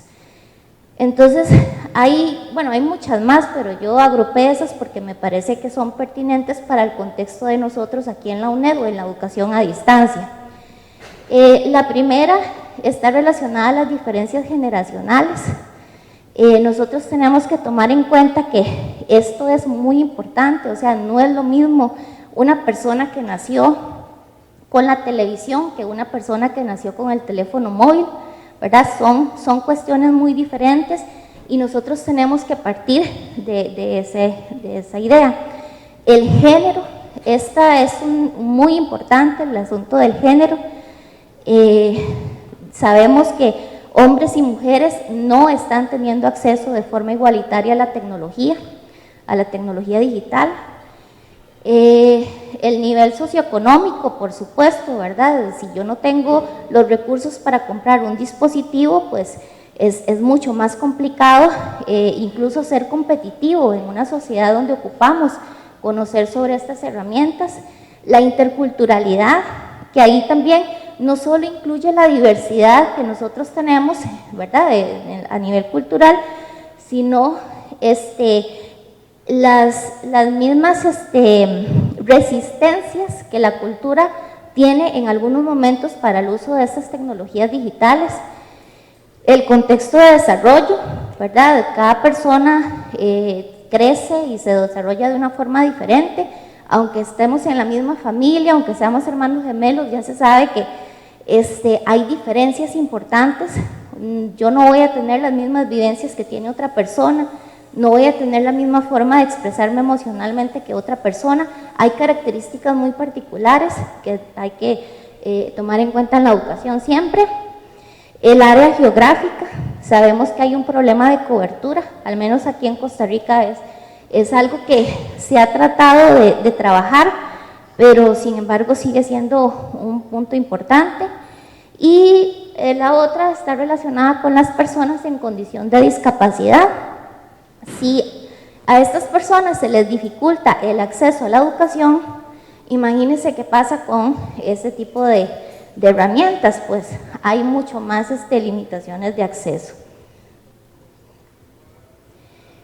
Bueno, sobre las diferencias generacionales, ¿verdad? Todo el tiempo se habla de que la generación X, que los millennials, que la generación alfa, y muchas veces perdemos de vista que esa taxonomía que se ha elaborado corresponde a otros contextos que son industrializados, donde tienen otro desarrollo, aunque dentro de los mismos países desarrollados hay desigualdades importantes, pues de forma generalizada tienen otro nivel de desarrollo y es muy diferente al de nosotros. Qué mal, no se ve en lo amarillo. Y esta que está aquí a la par, donde dice AM, pregonera, satelital, digital, virtual, esa es una taxonomía que construyó UNIMER a partir de un estudio que ellos hicieron sobre este tema generacional. Entonces, si ustedes ven, hay cosas que son parecidas, pero por ejemplo, acá los que crecieron con el radio se les llama AM, los que crecieron con el tele, pregonero, y está el satelital también, que forma parte de esa generación. Y tenemos el digital, que ya tiene que ver con las computadoras, y el virtual con el acceso al internet. Entonces, si lo comparamos, y podemos encontrar como muchas diferencias con respecto a la forma tradicional que se ha abordado este asunto de las diferencias generacionales. Pero además de eso, en este caso a mí me llama mucho la atención porque aunque hayan personas en este momento que forman parte de esa generación pregonera, muchos de esos están en el ambiente virtual. Entonces encontramos a los abuelitos, ¿verdad?, en Facebook, a los tíos, ¿verdad?, que también están por ahí, le ponen cosas bonitas en Facebook, ¿verdad?, porque para ellos son maravillosos los nietos y demás. Entonces es bastante interesante. Y al menos nosotros en la UNED tenemos población de ese tipo. Y en la UCR también sucede que hay un programa donde nos llegan esas personas y conviven con personas que están en este otro nivel, que es más del digital y el virtual. Después, con respecto a la diferencia de género, para mí esa es una diferencia muy importante que tenemos que tomar en cuenta en la UNED, porque nosotros tenemos una población estudiantil principalmente de mujeres, ¿verdad? Es la mayoría que tenemos nosotros en mujeres. ¿Y qué es lo que pasa? Que esta diferencia de género no solamente se da en nuestros contextos, también parece que es algo que se da en los países desarrollados y está relacionado con el acceso a la educación, el empleo, ¿verdad?, porque todavía tenemos mamás que son amas de casa y nunca han tenido un empleo fuera de la casa, y también otras que, ¿verdad?, están dedicadas completamente a la familia o, ¿verdad?, que no tienen otro proyecto diferente. Aquí hay que tomar en cuenta que las posibilidades de acceso, ¿verdad?, no se dan al mismo ritmo. Y una de las cosas que se ha encontrado mucho con respecto a las brechas de género en el uso de herramientas de este tipo digitales es que, por ejemplo, pueden existir en un hogar una computadora, un teléfono, pero muchas veces la mujer no tiene las habilidades o no se le ha dado las habilidades para que pueda utilizarlo de la forma, ¿verdad?, más apropiada, ese tipo de herramientas. Entonces es bastante preocupante y no podemos perder de vista que todavía en muchos países, incluso muy cercanos aquí a nosotros como Nicaragua, tenemos serios problemas con el acceso a la educación, ¿verdad? Al menos en Nicaragua es uno de los países que tiene un porcentaje de matrimonios de niñas muy alto. Entonces, ¿eso qué implica? Que le estamos limitando a esas mujeres el acceso a la educación y por tanto el desarrollo de estas habilidades digitales. Después el nivel socioeconómico y la ubicación geográfica, que son elementos fundamentales para nosotros en la UNED. Es importante entender que el no tener ese acceso a estas tecnologías nos pone en una condición de desigualdad, ¿verdad? Eso hay que tenerlo claro. Y es algo que en lo que tiene que pensar la universidad mucho, principalmente cuando tiene esa orientación hacia la virtualización de los procesos formativos, porque nosotros no podemos partir que todos van a tener los mismos recursos, y aunque la universidad pueda dar los recursos, también tiene que preocuparse por que esas personas desarrollen esas habilidades digitales para poder utilizar esas herramientas y que sea funcional para su proceso formativo, ¿verdad? Porque el hecho de que yo sepa usar Facebook no me dice que yo sé utilizar, qué sé yo, una plataforma o un ambiente de aprendizaje. Y después, aquí hay que tomar en cuenta una cosa. Bueno, hay un estudio, creo que fue del 2017, donde dice que 2/3 de la población mundial no tienen acceso a la tecnología digital. O sea, eso es muchísimo. Imaginémonos un pastel, lo partimos en 3 pedazos y solo un pedazo queda para las personas que sí tienen acceso y lo demás son las que no. Y a veces, como tenemos todo aquí tan inmediato y somos parte de un contexto donde sí lo tenemos, digamos, tenemos acceso a todo, creemos que todas las personas tienen las mismas condiciones, pero en realidad no. Y tenemos que empezar a ser muy empáticos, porque una de las cosas que se critica mucho con el uso de estas tecnologías es que vamos perdiendo esa empatía hacia los demás. Entonces tenemos que ser conscientes de eso, ¿verdad? Y después es importante entender que este poco acceso que hay a la tecnología o nulo acceso que existe limita los espacios de apropiación social de la tecnología y refleja mucho más esas brechas sociales que existen en la actualidad. Entonces, digamos, esto es una responsabilidad para las personas que tienen el poder, ¿verdad?, sobre ese tipo de tecnologías, hacia las personas que son más desfavorecidas. Hay varias cosas que influyen en estos divisores digitales.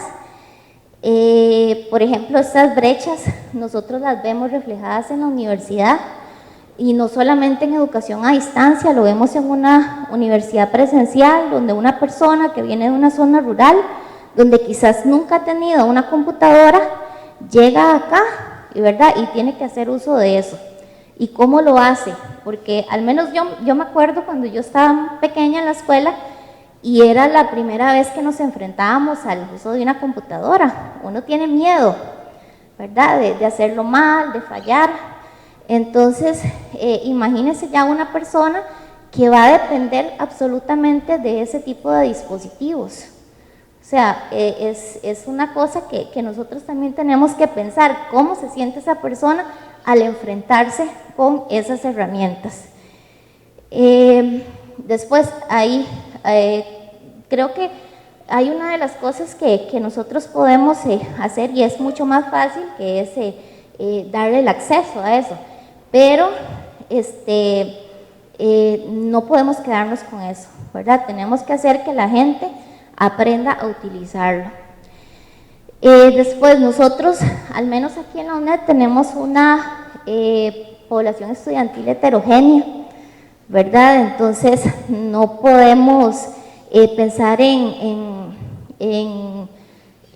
programas o currículos muy rígidos, porque o sea, tenemos que pensar en las diferencias que hay entre las personas.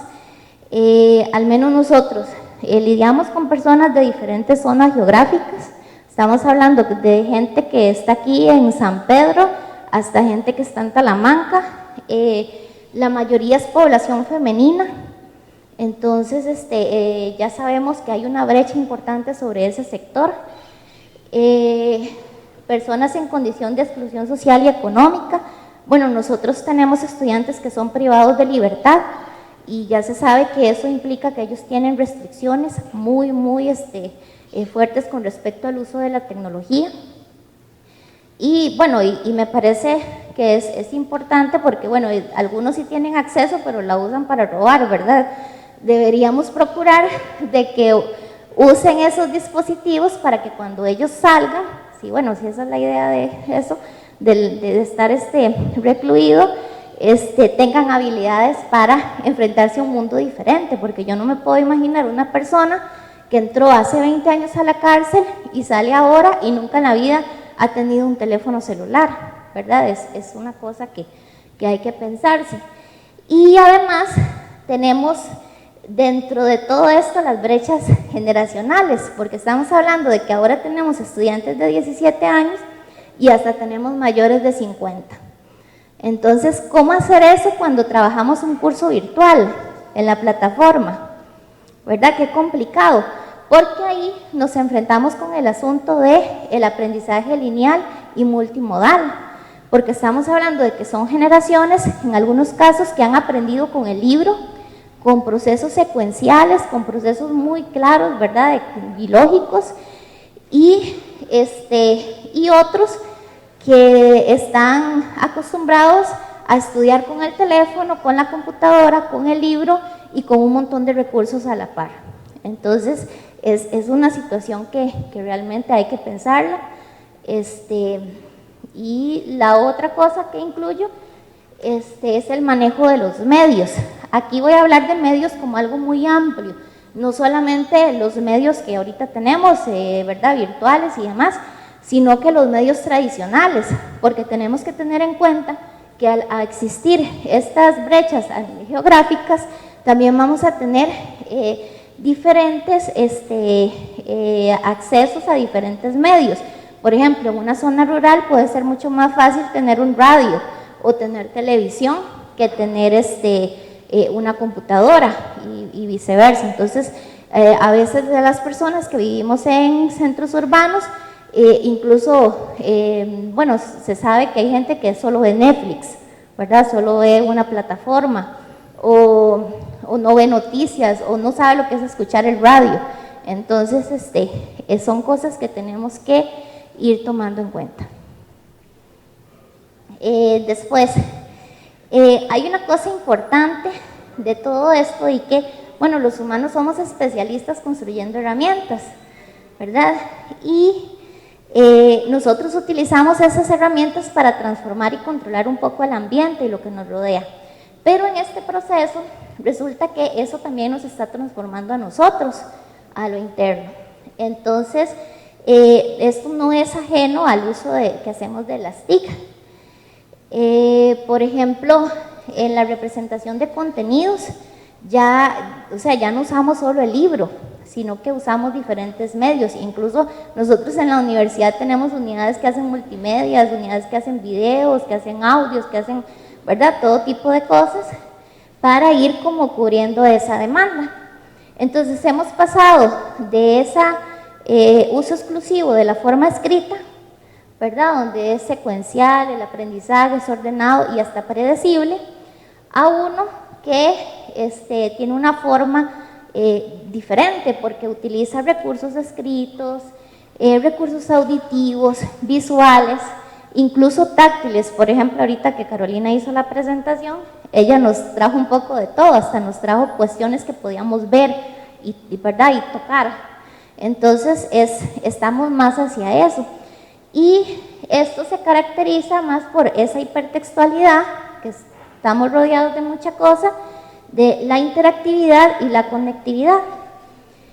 Y esto ha traído transformaciones cognitivas importantes. Al menos hay varios estudios donde se pueden encontrar algunas cuestiones que podríamos discutir, ¿verdad?, y que es importante tomar en cuenta, y muchas veces en algunas de ellas nosotros nos vamos a identificar, porque ya hemos ido, ¿verdad?, formándonos en este uso de estas herramientas, y hemos ido transformando la forma en cómo nos acercamos al conocimiento. Por ejemplo, los estudios que se han hecho principalmente incluyen esas áreas, que serían hábitos de la mente orientados a la complejidad, ¿verdad? Antes nos sentábamos, hacíamos la lectura del libro y hacíamos un resumen, ¿verdad? Ya era como muy claro el orden. Ahora no, ahora estamos leyendo un libro, estamos viendo el video, si no entendí una palabra voy y busco qué era eso, entonces resulta que me encuentro un audio o me encuentro un tutorial o una página donde me explica ese concepto. Entonces, ¿verdad? Es mucho más complejo. Las formas de experiencia son más colectivas, incluso, por ejemplo, para jugar videojuegos lo hacemos de forma colectiva.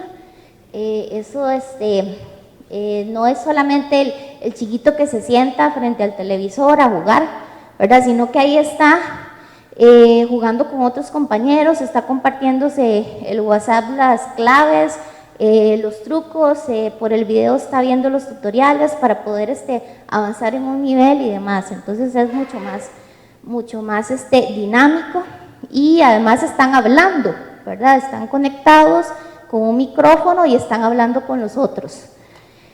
Después hay formas de búsqueda y representación de la información que son muy específicas. También hay otras relacionadas a la conectividad y las redes sociales. Eso es muy interesante porque entonces estamos viendo un programa y resulta que estamos viendo el programa, pero además estamos siguiendo el Facebook, estamos comentando con los que somos fans de tal programa, y estamos buscando toda la información en internet. Entonces no solamente es ver televisión, es interactuar con todo ese mundo. Y después que hay roles cambiantes de los usuarios de las TIC, ¿verdad? Que eso es muy evidente. Aquí creo que les voy a hacer algo de karaoke. Bueno, ¿en qué consisten esas transformaciones cognitivas? Esta es una sistematización que hace Wanda Rodríguez sobre estos estudios, que ella hizo una investigación muy interesante sobre eso y encontró estos elementos que forman parte de esas transformaciones cognitivas. Por ejemplo, una de las cosas es que hay mayor movilidad y flexibilidad, ¿verdad? En la forma de pensar. Entonces hablamos de que hay múltiples vías para comunicarnos y la actividad es compartida.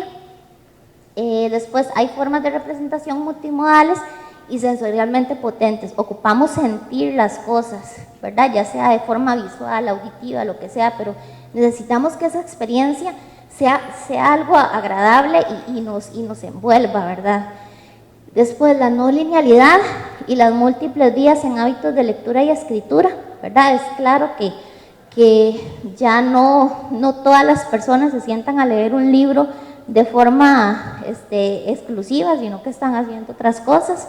Incluso hay gente que lee un libro y está comentando con los demás el libro. Después hay un interés en la actividad colectiva y participativa para el trabajo y la recreación. Ya lo compartimos todo, ¿verdad? Más bien es un problema porque lo compartimos literalmente todo. Entonces, eso implica, ¿verdad?, otra forma de acercarnos a los contenidos de las cosas y demás. Mira, ahí repetí uno. Después está la búsqueda de experiencias virtuales y simulaciones, ¿verdad? Ya se nos hace más cercana a ese tipo de tecnología, de poder estar inmersos, ¿verdad?, en un ambiente virtual. Y hay una habituación cognitiva a la complejidad. Eso es importante porque ya estamos hablando de que aunque nuestro pensamiento va en esa línea, ¿verdad?, hacia la complejidad, este tipo de tecnologías nos está permitiendo hacer muchas cosas a la vez. Después hay proclividad a la experimentación con los medios. Eso es interesante porque ya le damos a un niño un recurso y él lo explora, ¿verdad?, sin ese temor. Probablemente una persona mayor, yo le doy una tablet y me dice, no, yo no sé qué hacer con eso, pero una persona más joven dice, bueno, no, vamos a ver qué se puede hacer, y no le da como ese miedo a fallar, a experimentar con esos objetos. Y después hay una forma diferente de seguir rutas, ¿verdad?, a mapear. Eso es interesante. Eso habría que estudiar un poco más las heurísticas cognitivas, ¿verdad?, que estamos siguiendo para poder razonar o resolver problemas. Y hay nuevas estrategias para buscar y rebuscar información con mayor eficiencia. Pero ahí nosotros también tenemos que tener en cuenta que, aunque estas son transformaciones que han evidenciado muchos estudios, probablemente también está de fondo un tema cultural, ¿verdad?, y de habituación. Entonces, hay que revisar cuáles estrategias se están utilizando para buscar y rebuscar, porque al menos una cosa que pasa mucho con los estudiantes es cuando uno les pide investigar un tema y dicen que de eso no hay nada, ¿verdad? Es porque no están haciendo una adecuada búsqueda, entonces hay que revisar ese asunto. Después habla de la involucración en movimientos de base con mayor participación en causas y procesos sociales. Eso es muy interesante porque ahora estamos utilizando también las redes sociales, por ejemplo, para crear conciencia sobre temas. Incluso, bueno, ahorita tenemos el problema del Amazonas que se está quemando y casi como que a nadie le importa, pero cuando se quemó esta catedral de Notre Dame, ¿verdad? Las redes sociales fueron muy importantes para poder obtener recursos. Ahorita, pues como que va más lento el asunto, creo que también está relacionado con esas brechas, ¿verdad? Que tenemos entre América Latina y algunos otros países. Y después, convergencia y entrecruce de diversos artefactos y medios y acciones realizadas. Es claro, o sea, usamos la computadora, el teléfono, de todo lo que se pueda. Y casi siempre en la casa hay una tablet, hay una computadora, un teléfono, un televisor inteligente, ¿verdad? Es como lo más habitual, pero recuerden, no hay que dejar de lado que existe esa brecha digital. Después hay un set mental híbrido con respecto al rol de la producción, consumo de información, bienes y servicios. O sea, a veces es un poco difícil distinguirnos como consumidores, como productores, como participantes de un proceso, ¿verdad? Somos en algunas veces todo al mismo tiempo. Y hay una habituación a simulaciones y experiencias de la mente incorporada. Bueno, eso es bueno porque ya nos estamos dando cuenta un poco más de la importancia o la relación que hay entre la mente y el cuerpo. Y hay una creciente capacidad de comunicarse y colaborar, ¿verdad? Conspirar con otras personas en el espacio virtual. Y eso lo vemos claramente en las redes sociales, que incluso sucede con las noticias falsas. Que, o sea, existe tanta conspiración sobre sobre una idea que al final se hace una verdad, y es una cosa como bastante curiosa. ¿Y qué supone esto para la educación a distancia? Bueno, ahí voy a cortar porque veo que están como un poco cansados. Si quieren pasamos. Y no se ven las letras.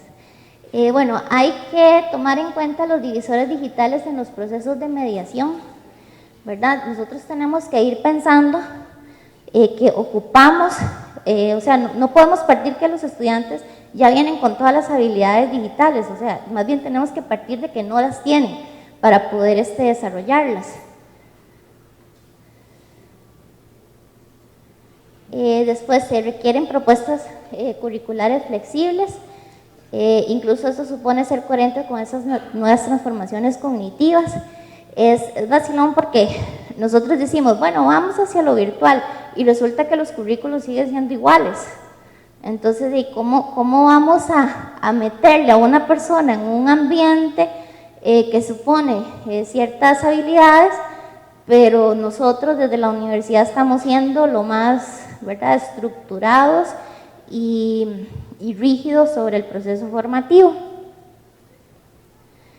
Después, bueno, obviamente que en la universidad coexisten muchas personas diferentes y yo creo que tenemos que dejar el discurso de que todos aprendemos diferentes y empezar a tomar medidas con respecto a eso, ¿verdad? Porque muchas veces nos quedamos en ese discurso, sí, cada uno aprende diferente, pero les estamos ofreciendo la misma experiencia de aprendizaje a todos de la misma forma. Y después no se puede asumir que el acceso a una herramienta digital para el ocio supone un uso adecuado para el proceso formativo. O sea, debemos dejar de pensar eso. Ya porque un chiquito a los 2 años ya está usando el teléfono, no lo hace tampoco súper inteligente, ¿verdad? O sea, hay que ver qué es lo que está haciendo con ese teléfono, cuál es el uso y cuál es la formación que le están dando los papás para el uso de ese dispositivo. Y para finalizar, pues bueno, es necesario estudiar un poco más estas transformaciones cognitivas para que podamos transformar eso en acciones educativas que realmente satisfagan las necesidades de los estudiantes. Además tenemos que abordar el tema de las TIC de una forma crítica, ¿verdad? Cómo utilizarlas para mejorar el proceso formativo, pero cómo el proceso formativo puede verse mejorado por eso. Entonces, hay que abordarlo no por lo novedoso, por lo divertido o lo bonito, sino que exista una intención profunda sobre el uso de esas herramientas.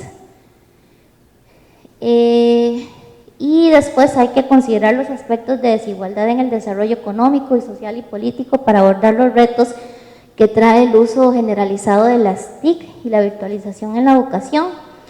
Y además ver, ¿verdad?, los niveles de desarrollo diferentes que existen entre nuestros estudiantes y no solamente ofrecerles o darles una oferta donde sea innovadora y con uso de tecnologías y herramientas digitales agradables, sino que tenemos que ver cómo hacemos para que eso no suponga que la formación, ¿verdad?, de una persona se vea en condición de desigualdad de aquella que no tuvo esa formación con todos esos recursos y se le enseñó todas esas habilidades, porque si no estaríamos formando personas, algunas con muchas habilidades para desenvolverse en el mercado, ¿verdad?, en los mercados actuales, mientras que otras no, porque nos estamos adaptando los recursos sin tomar en cuenta que cuando esa persona termina la universidad se enfrenta a otro mundo, ¿verdad? Entonces, eso sería todo. Gracias.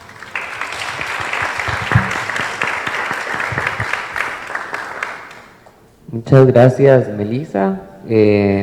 Para ir cerrando con este primer panel que tenía como título para repasar alfabetización digital, cultura y educación universitaria, yo voy a hacer una breve síntesis de lo que expusieron Daniel, Carolina y Melissa, iniciando con la primera exposición de Daniel, y luego vamos a dar también un espacio para que ustedes formulen sus preguntas, y en la síntesis voy a insertar algunas breves ideas que podrían motivar algunas preguntas también de parte de las personas que están participando hoy acá, y no sé si habrán preguntas virtuales, si alguna persona está manejando la transmisión en vivo, pero si hubiese y hay alguna persona, pues nos avisa para también hacer la pregunta. La primera intervención, la del doctor Daniel Villalobos, hablaba de lo que es la alfabetización cultural o de personas visualmente alfabetizadas, ¿verdad? Y él proponía lo que serían 6 competencias para una persona visualmente alfabetizada, lo que sería la iconografía, competencia enciclopédica, competencia lingüística, la competencia espacio-temporal, la competencia connotativa y la intercultural, ¿verdad? A partir de esto, él propone un marco teórico-conceptual de cómo se podría o se debería trabajar sobre estas competencias en el currículum en educación superior. Y a mí lo que me llamó la atención un poco de la exposición de Daniel fue algo que él dijo, y él dijo que toda imagen tiene una intención, y yo me quedé pensando, ¿qué tan cierto será eso hoy día, que las imágenes se producen no por segundos, sino por milésimas de segundo? Es decir, las imágenes se producen, a cada momento se está produciendo una imagen, y a veces yo me quedo pensando, ¿de verdad todas las imágenes que se han producido o que se están produciendo en este momento tendrán una intención? ¿O realmente vivimos en una era donde hay tantas imágenes que más bien muchas no tienen una intencionalidad y simplemente existen porque tenemos la facilidad de crearlas de forma sumamente inmediata con los dispositivos tecnológicos que tenemos hoy día, ¿verdad? Y si este es el contexto, entonces, ¿qué relectura se le podría hacer o se le debería incorporar a estas competencias que Daniel propone, ¿verdad? Esa es una de las ideas que me quedó por ahí de la presentación de Daniel. Carolina, por su parte, expuso lo que era el mundo VUCA, volátil, incierto, complejo y ambiguo, y cómo prepararnos para estos cambios, ¿verdad? Carolina mostró algunos datos sobre cómo se están utilizando esas tecnologías y yo digo que yo no me siento culpable por la cantidad de horas Netflix que yo tengo, Carolina. La verdad es que las series que he escogido ver me han gustado muchísimo. Y bueno, y eso me lleva a la pregunta, ¿qué es un uso responsable, verdad? Creo que sería mi primera idea que me queda, digamos, de la exposición de Carolina. Y también, ¿cómo podríamos como ver, verdad? Porque en este mundo VUCA que Carolina exponía, también coexisten como muchas cosas que también no son útiles hoy día, ¿verdad? Entonces, claramente los usos que hacemos de la tecnología pueden tener connotaciones tanto positivas como negativas, ¿verdad?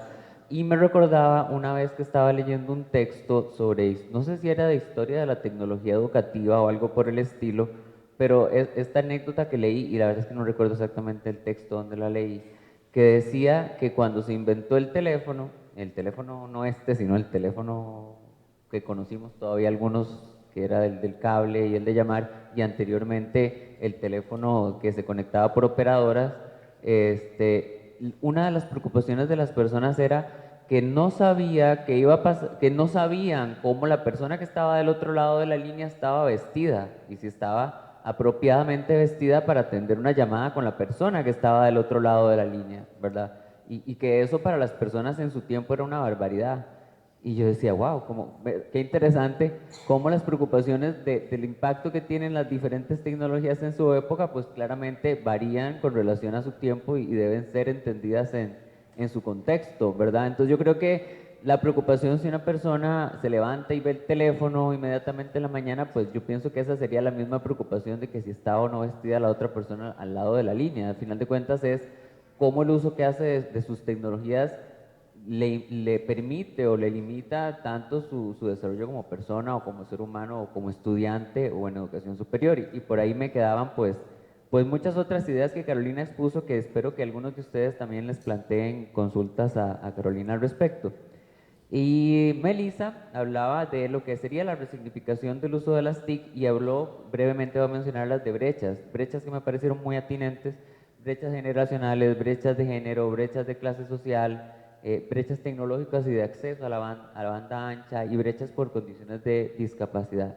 En las brechas de clase social me recordó que hace poco los que somos de este país, no sé, hace como 2 o 3 años hubo una campaña de una tienda, ¿se acuerdan? Que promocionaba a una persona como que en apariencia era como millonaria o tenía mucho dinero que estaba en la casa y aparecía como una persona que parecía que trabajaba para esta persona como empleada con el mismo teléfono de esta persona, ¿recuerdan? Hubo una campaña publicitaria sobre este tipo y el chiste era que tanto la persona millonaria como la persona que le trabajaba para esta persona millonaria tenían el mismo teléfono, pero solo que uno lo pudo comprar a pagos con créditos y el otro evidentemente millonario lo tiene pues porque nada más lo tiene, ¿verdad? Pero no solo es esto, este juego mediático que existe sobre lo que es el ser y el tener también se transmite a través de estas formas de la cultura como son la publicidad y bueno, si el millonario puede tener ese teléfono, pues yo lo puedo tener también, ¿verdad? Me recordó esto, la exposición de Melissa. También lo asocié mucho con lo que dijo Paul Prinsloo sobre la población estudiantil. Él en su exposición habló sobre cómo los sistemas open o abiertos o a distancia están más abiertos a poblaciones más diversas y su contexto es muy distinto a una población más controlada y cómo si realmente estamos preparados como institución de educación superior para este contexto de poblaciones mucho más diversas, que él lo mencionó muy atinentemente en su primera presentación. Y luego Melissa expuso un poco sobre lo que era el manejo de medios y cómo la forma está cambiando, donde confluyen elementos intertextuales y demás, y eso me llamó muchísimo la atención. Y ya para cerrar esta breve síntesis, y espero que ustedes le puedan plantear algunas preguntas a Carolina, a Melissa y a Daniel, algo que me pareció muy importante del contexto del día de hoy, y voy a explicarlo para las personas que están invitadas el día de hoy.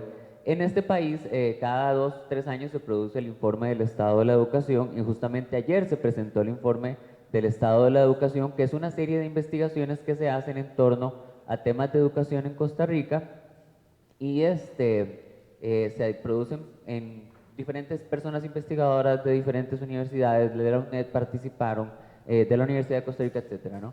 Y esto que me parece muy relevante el día de hoy, porque justamente que el panel se llama alfabetización, como la primera palabra que está ahí, decía este informe que 3 de cada 4 maestros que están en este país enseñándole a los niños y a las niñas en las escuelas y en colegios, no les gusta leer.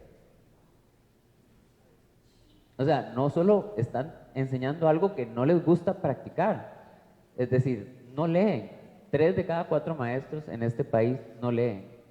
Y entonces, no solo tenemos que las situaciones o problemas que han expuesto de la alfabetización visual, del mundo buca, de las brechas que ya existen, sino de un elemento tan básico como una serie de docentes que ni siquiera en este momento les gusta leer en un libro de papel, ¿verdad? Por no decir que tienen todas las facilidades para leer de forma digital y tampoco gustan de hacerlo de esa otra forma. Y yo creo que este panel nos debe servir para pensar, bueno, ¿para qué nos sirve toda esta tecnología? ¿Por qué reflexionamos sobre estas alfabetizaciones? Porque no importa la forma en la que la gente esté o no esté leyendo, ¿verdad? Puede ser digital, puede ser en papel, pero claramente hay un contexto cultural muy complejo que nos debería de despertar algunas alertas sobre cómo se está enseñando la cultura y de qué forma se puede revertir cosas que son muy graves, como que 3 de cada 4 maestros dicen que no les gusta leer, ¿verdad? Y yo creo que por ahí cerraría mi síntesis y le daría la palabra a las personas que están por acá, y si hay alguna persona en la virtualidad que quisiera hacer una pregunta, para que les planteen la pregunta, y los expositores también, si quieren increpar mis ideas a la hora de la síntesis que hice de sus intervenciones, también obviamente van a tener la oportunidad de hablar. Muchas gracias.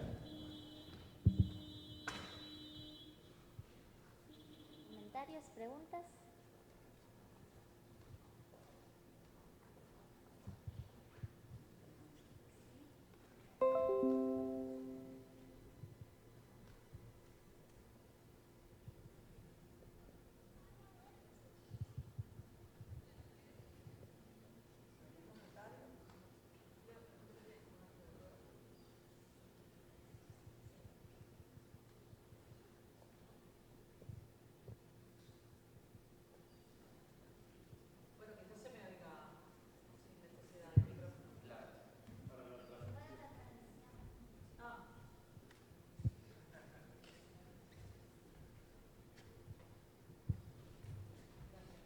Bueno, la pregunta es para Melissa sobre el tema este de la brecha digital, ¿no?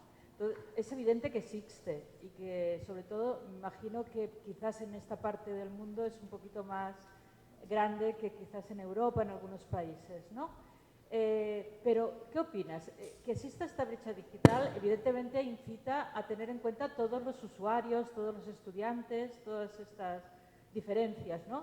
Pero, ¿crees que esto tiene que impedir avanzar en la digitalización, en trabajar de otra manera? Esa era mi pregunta.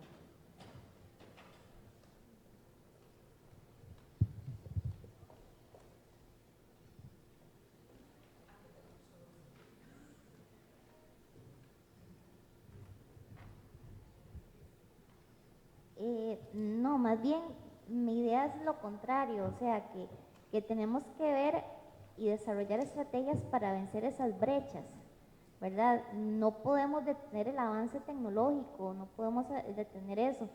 Y no podemos hacer tampoco, ofrecerle a un estudiante una oferta académica que más bien lo lleve hacia atrás, no, ocupamos llevarlo hacia adelante. Entonces, más bien, mi idea va con eso de que, o sea, tienen que haber esfuerzos, y estos son esfuerzos políticos, económicos y demás, que nos permitan a llevar a estas poblaciones, incluso de estas regiones tan, a veces tan remotas, a que vayamos hacia un mismo lado.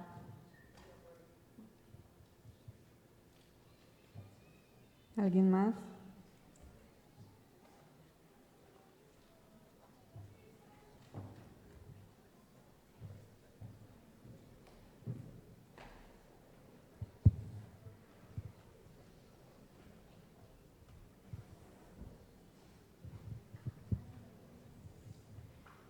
Mi nombre es Luis Segreda y era para Carolina.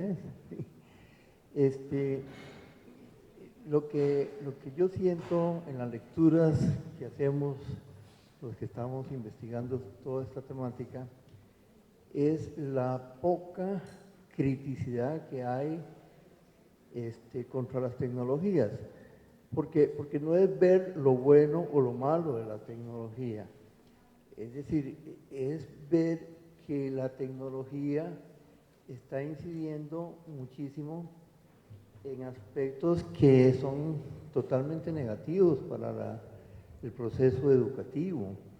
Entonces,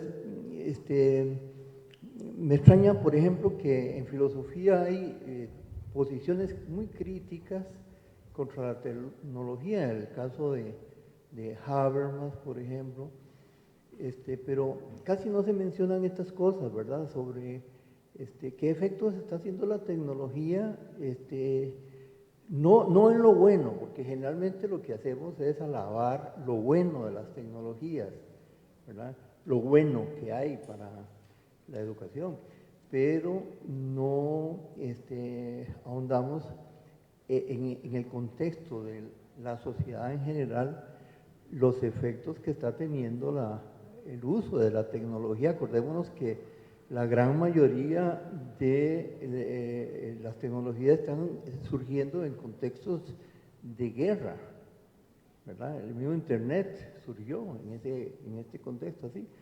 Así que mi pregunta es, ¿por qué no se da esa criticidad, digamos, propiamente al aspecto tecnológico y sus efectos sobre la sociedad?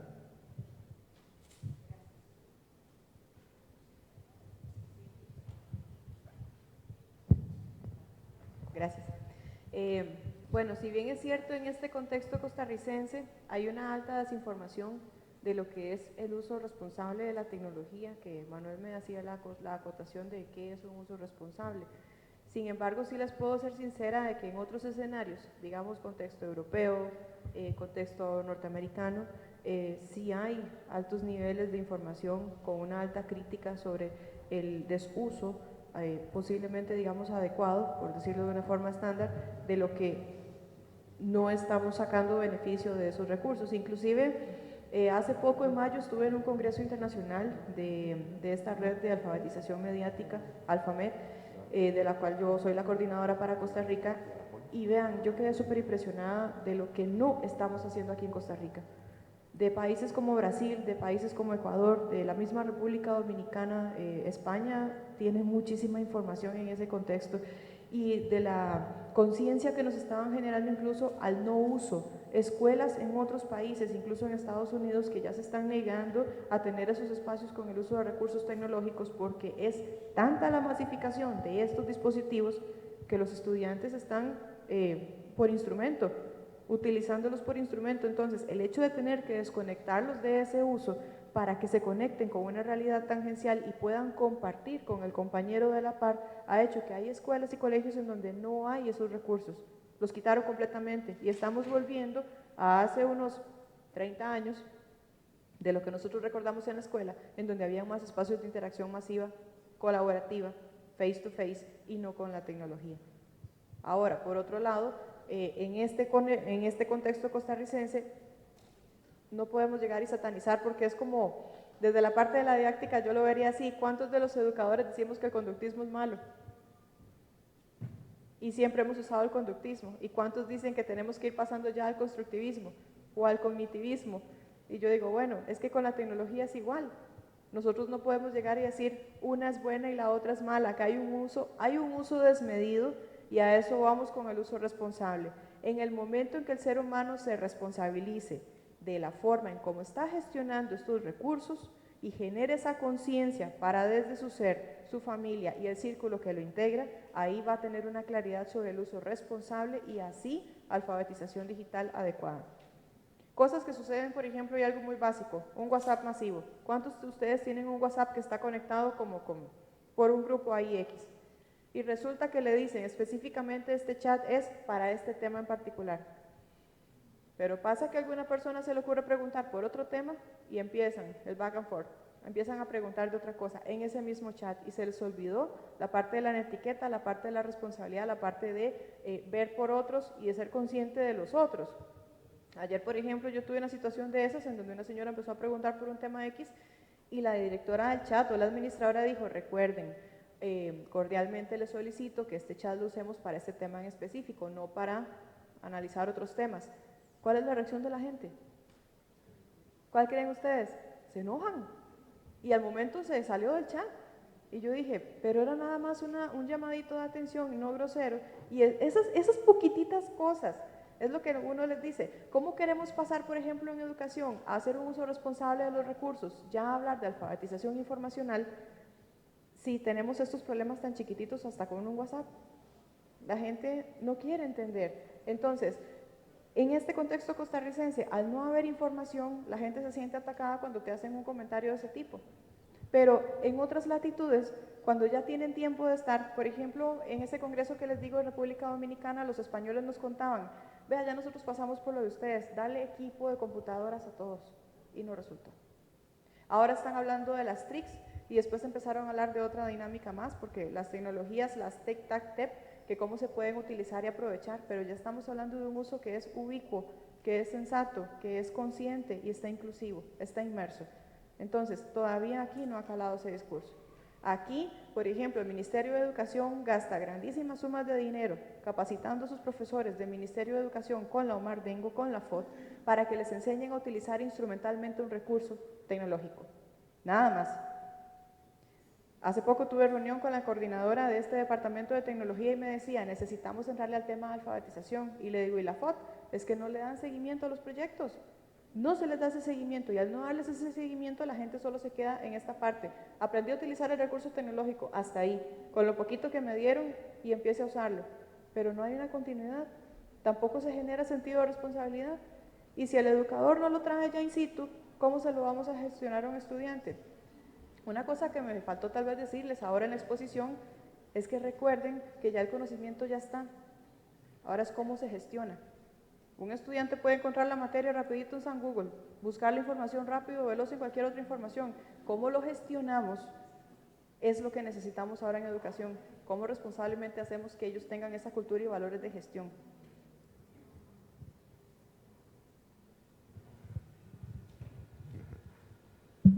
Buenas. Tuve una consulta específicamente para el profesor Daniel. Tengo el gusto de haber sido alumno de don Daniel, pero más que nada porque ahora estudio acá en la UNED de Informática Educativa y bueno, soy, digamos, estudiante activo y me he topado a veces, ¿verdad?, con la metodología de la UNED y un examen virtual con una educación bancaria donde me dicen, según el libro, tal cosa, y el examen entonces, a veces, no siempre, y de hecho no me fue tan bien, ¿verdad? Consistía en la habilidad de pasar las páginas del libro, encontrar el tema, ¿verdad?, repasar el concepto, que tal vez era media página, y transcribirlo y parafrasearlo dentro del campus virtual, ¿verdad? Esto lo cuento porque va un poquito a lo que tal vez considero yo que va a ser, bueno, a lo que me interesa ahorita y que les voy a preguntar, ¿verdad? ¿Qué pasa con la UNED en el tanto que promueve campus virtuales, pero trabaja todavía libros impresos, ¿verdad? Porque en su charla no hablo del soporte, ¿verdad? Pero uno dice, bueno, es que el soporte digital puede ser muy beneficioso. Y ahora sí ya voy a lo anterior. Si el libro fuera digital, un examen de ese tipo de calidad sería muy fácil de responder, porque nada más abro el buscador, pongo la pregunta y me sale como que le estuviera preguntando a Google, ¿verdad? Evidentemente yo sé que hay un problema en la formulación del examen. Ok, dejando eso de lado, ¿cuál es el criterio de la UNED a la hora de producir los materiales didácticos y por qué están prefiriendo todavía, y luego por la experiencia que tengo ya tal vez 10 cursos, a donde me llega un libro y no he visto materiales propios en la plataforma en formato digital? Bueno, maestro, esa es la consulta y le agradecería.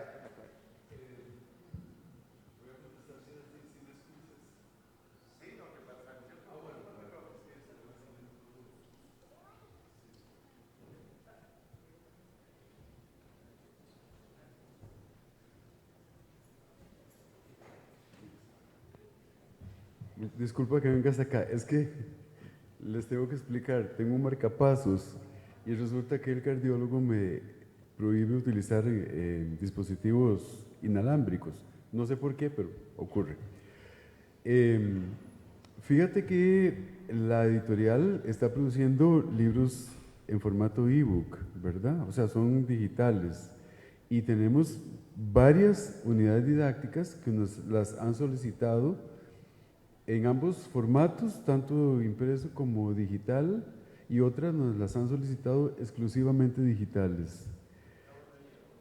Sin embargo, todavía hay una resistencia de la institución sobre esos formatos.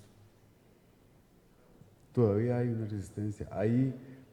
No voy a decir cuáles, pero hay escuelas de nuestra institución que no quieren saber nada con formatos digitales, porque dicen que a los estudiantes no les gusta. Es un poco el criterio.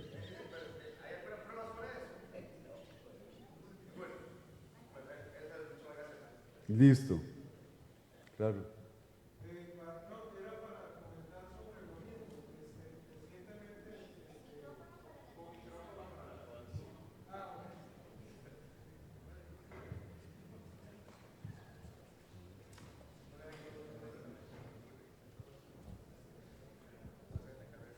Que recientemente acabamos de presentar los resultados de un estudio que hicimos sobre hábitos de lectura acá en la UNED con una muestra relativamente grande de 1.506 estudiantes, y se les preguntó si les interesaba que las unidades didácticas estuvieran en digital y rondó como el 50%.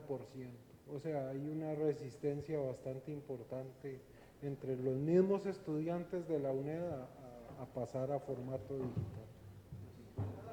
Sí, la mitad. Sí, por eso. Sí, correcto, pero todavía es bastante, uno esperaría un 90, un 80, sí, y es todavía bastante el desinterés, digamos.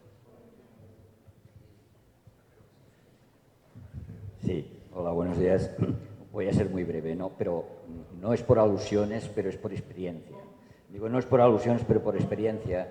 En la UOC, nosotros cuando empezamos en el año 95, la mayoría de nuestros materiales todavía eran en soporte papel, en soporte vídeo o disquete, no porque no fuésemos capaces, o sea, como institución, de desarrollar otro tipo de materiales, sino porque los receptores, que eran los alumnos, no los podían recibir en su casa. ¿Bien? Al cabo de unos pocos años, cuando ya se amplió el ancho de banda en España y pudimos actuar de otra manera, empezamos con materiales digitales. Obviamente los estudiantes de entrada dijeron que no, que mejor no. Entonces hay una postura bastante cómoda, que es como los estudiantes dicen que no y a mí no me gusta, la justificación es que no es que yo no los quiero, sino que los estudiantes no los quieren. Eso pasa aquí y en cualquier otro país que vayamos a analizar. Lo digo porque es habitual. Solución, llegamos a un acuerdo con los estudiantes para ponerlos a prueba. Al finalizar aquel semestre, el 80% de estudiantes pedían que el resto de materiales fuesen digitales. Es decir, el problema no es lo que dicen que piensan que a lo mejor que, sino al final ponerlos en una situación real y valorar con respecto a esta situación real, con evidencia, ¿no? Es lo que comentaba. Bueno, muchas gracias. Les pedimos a los conferencistas que por favor pasen aquí al frente de la mesa para entregarles un reconocimiento. Un reconocimiento por su participación y un aplauso a Carolina, a Melissa y a Dani.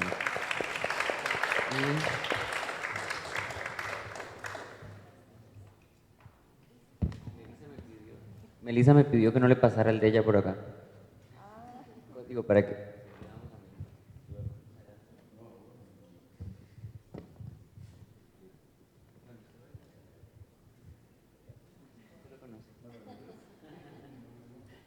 Muchas gracias. Bueno, ahora contamos con un receso de 1 hora y media para almorzar. Estaríamos de regreso a las 2:30 para escuchar el segundo panel de conferencias. Muchas gracias.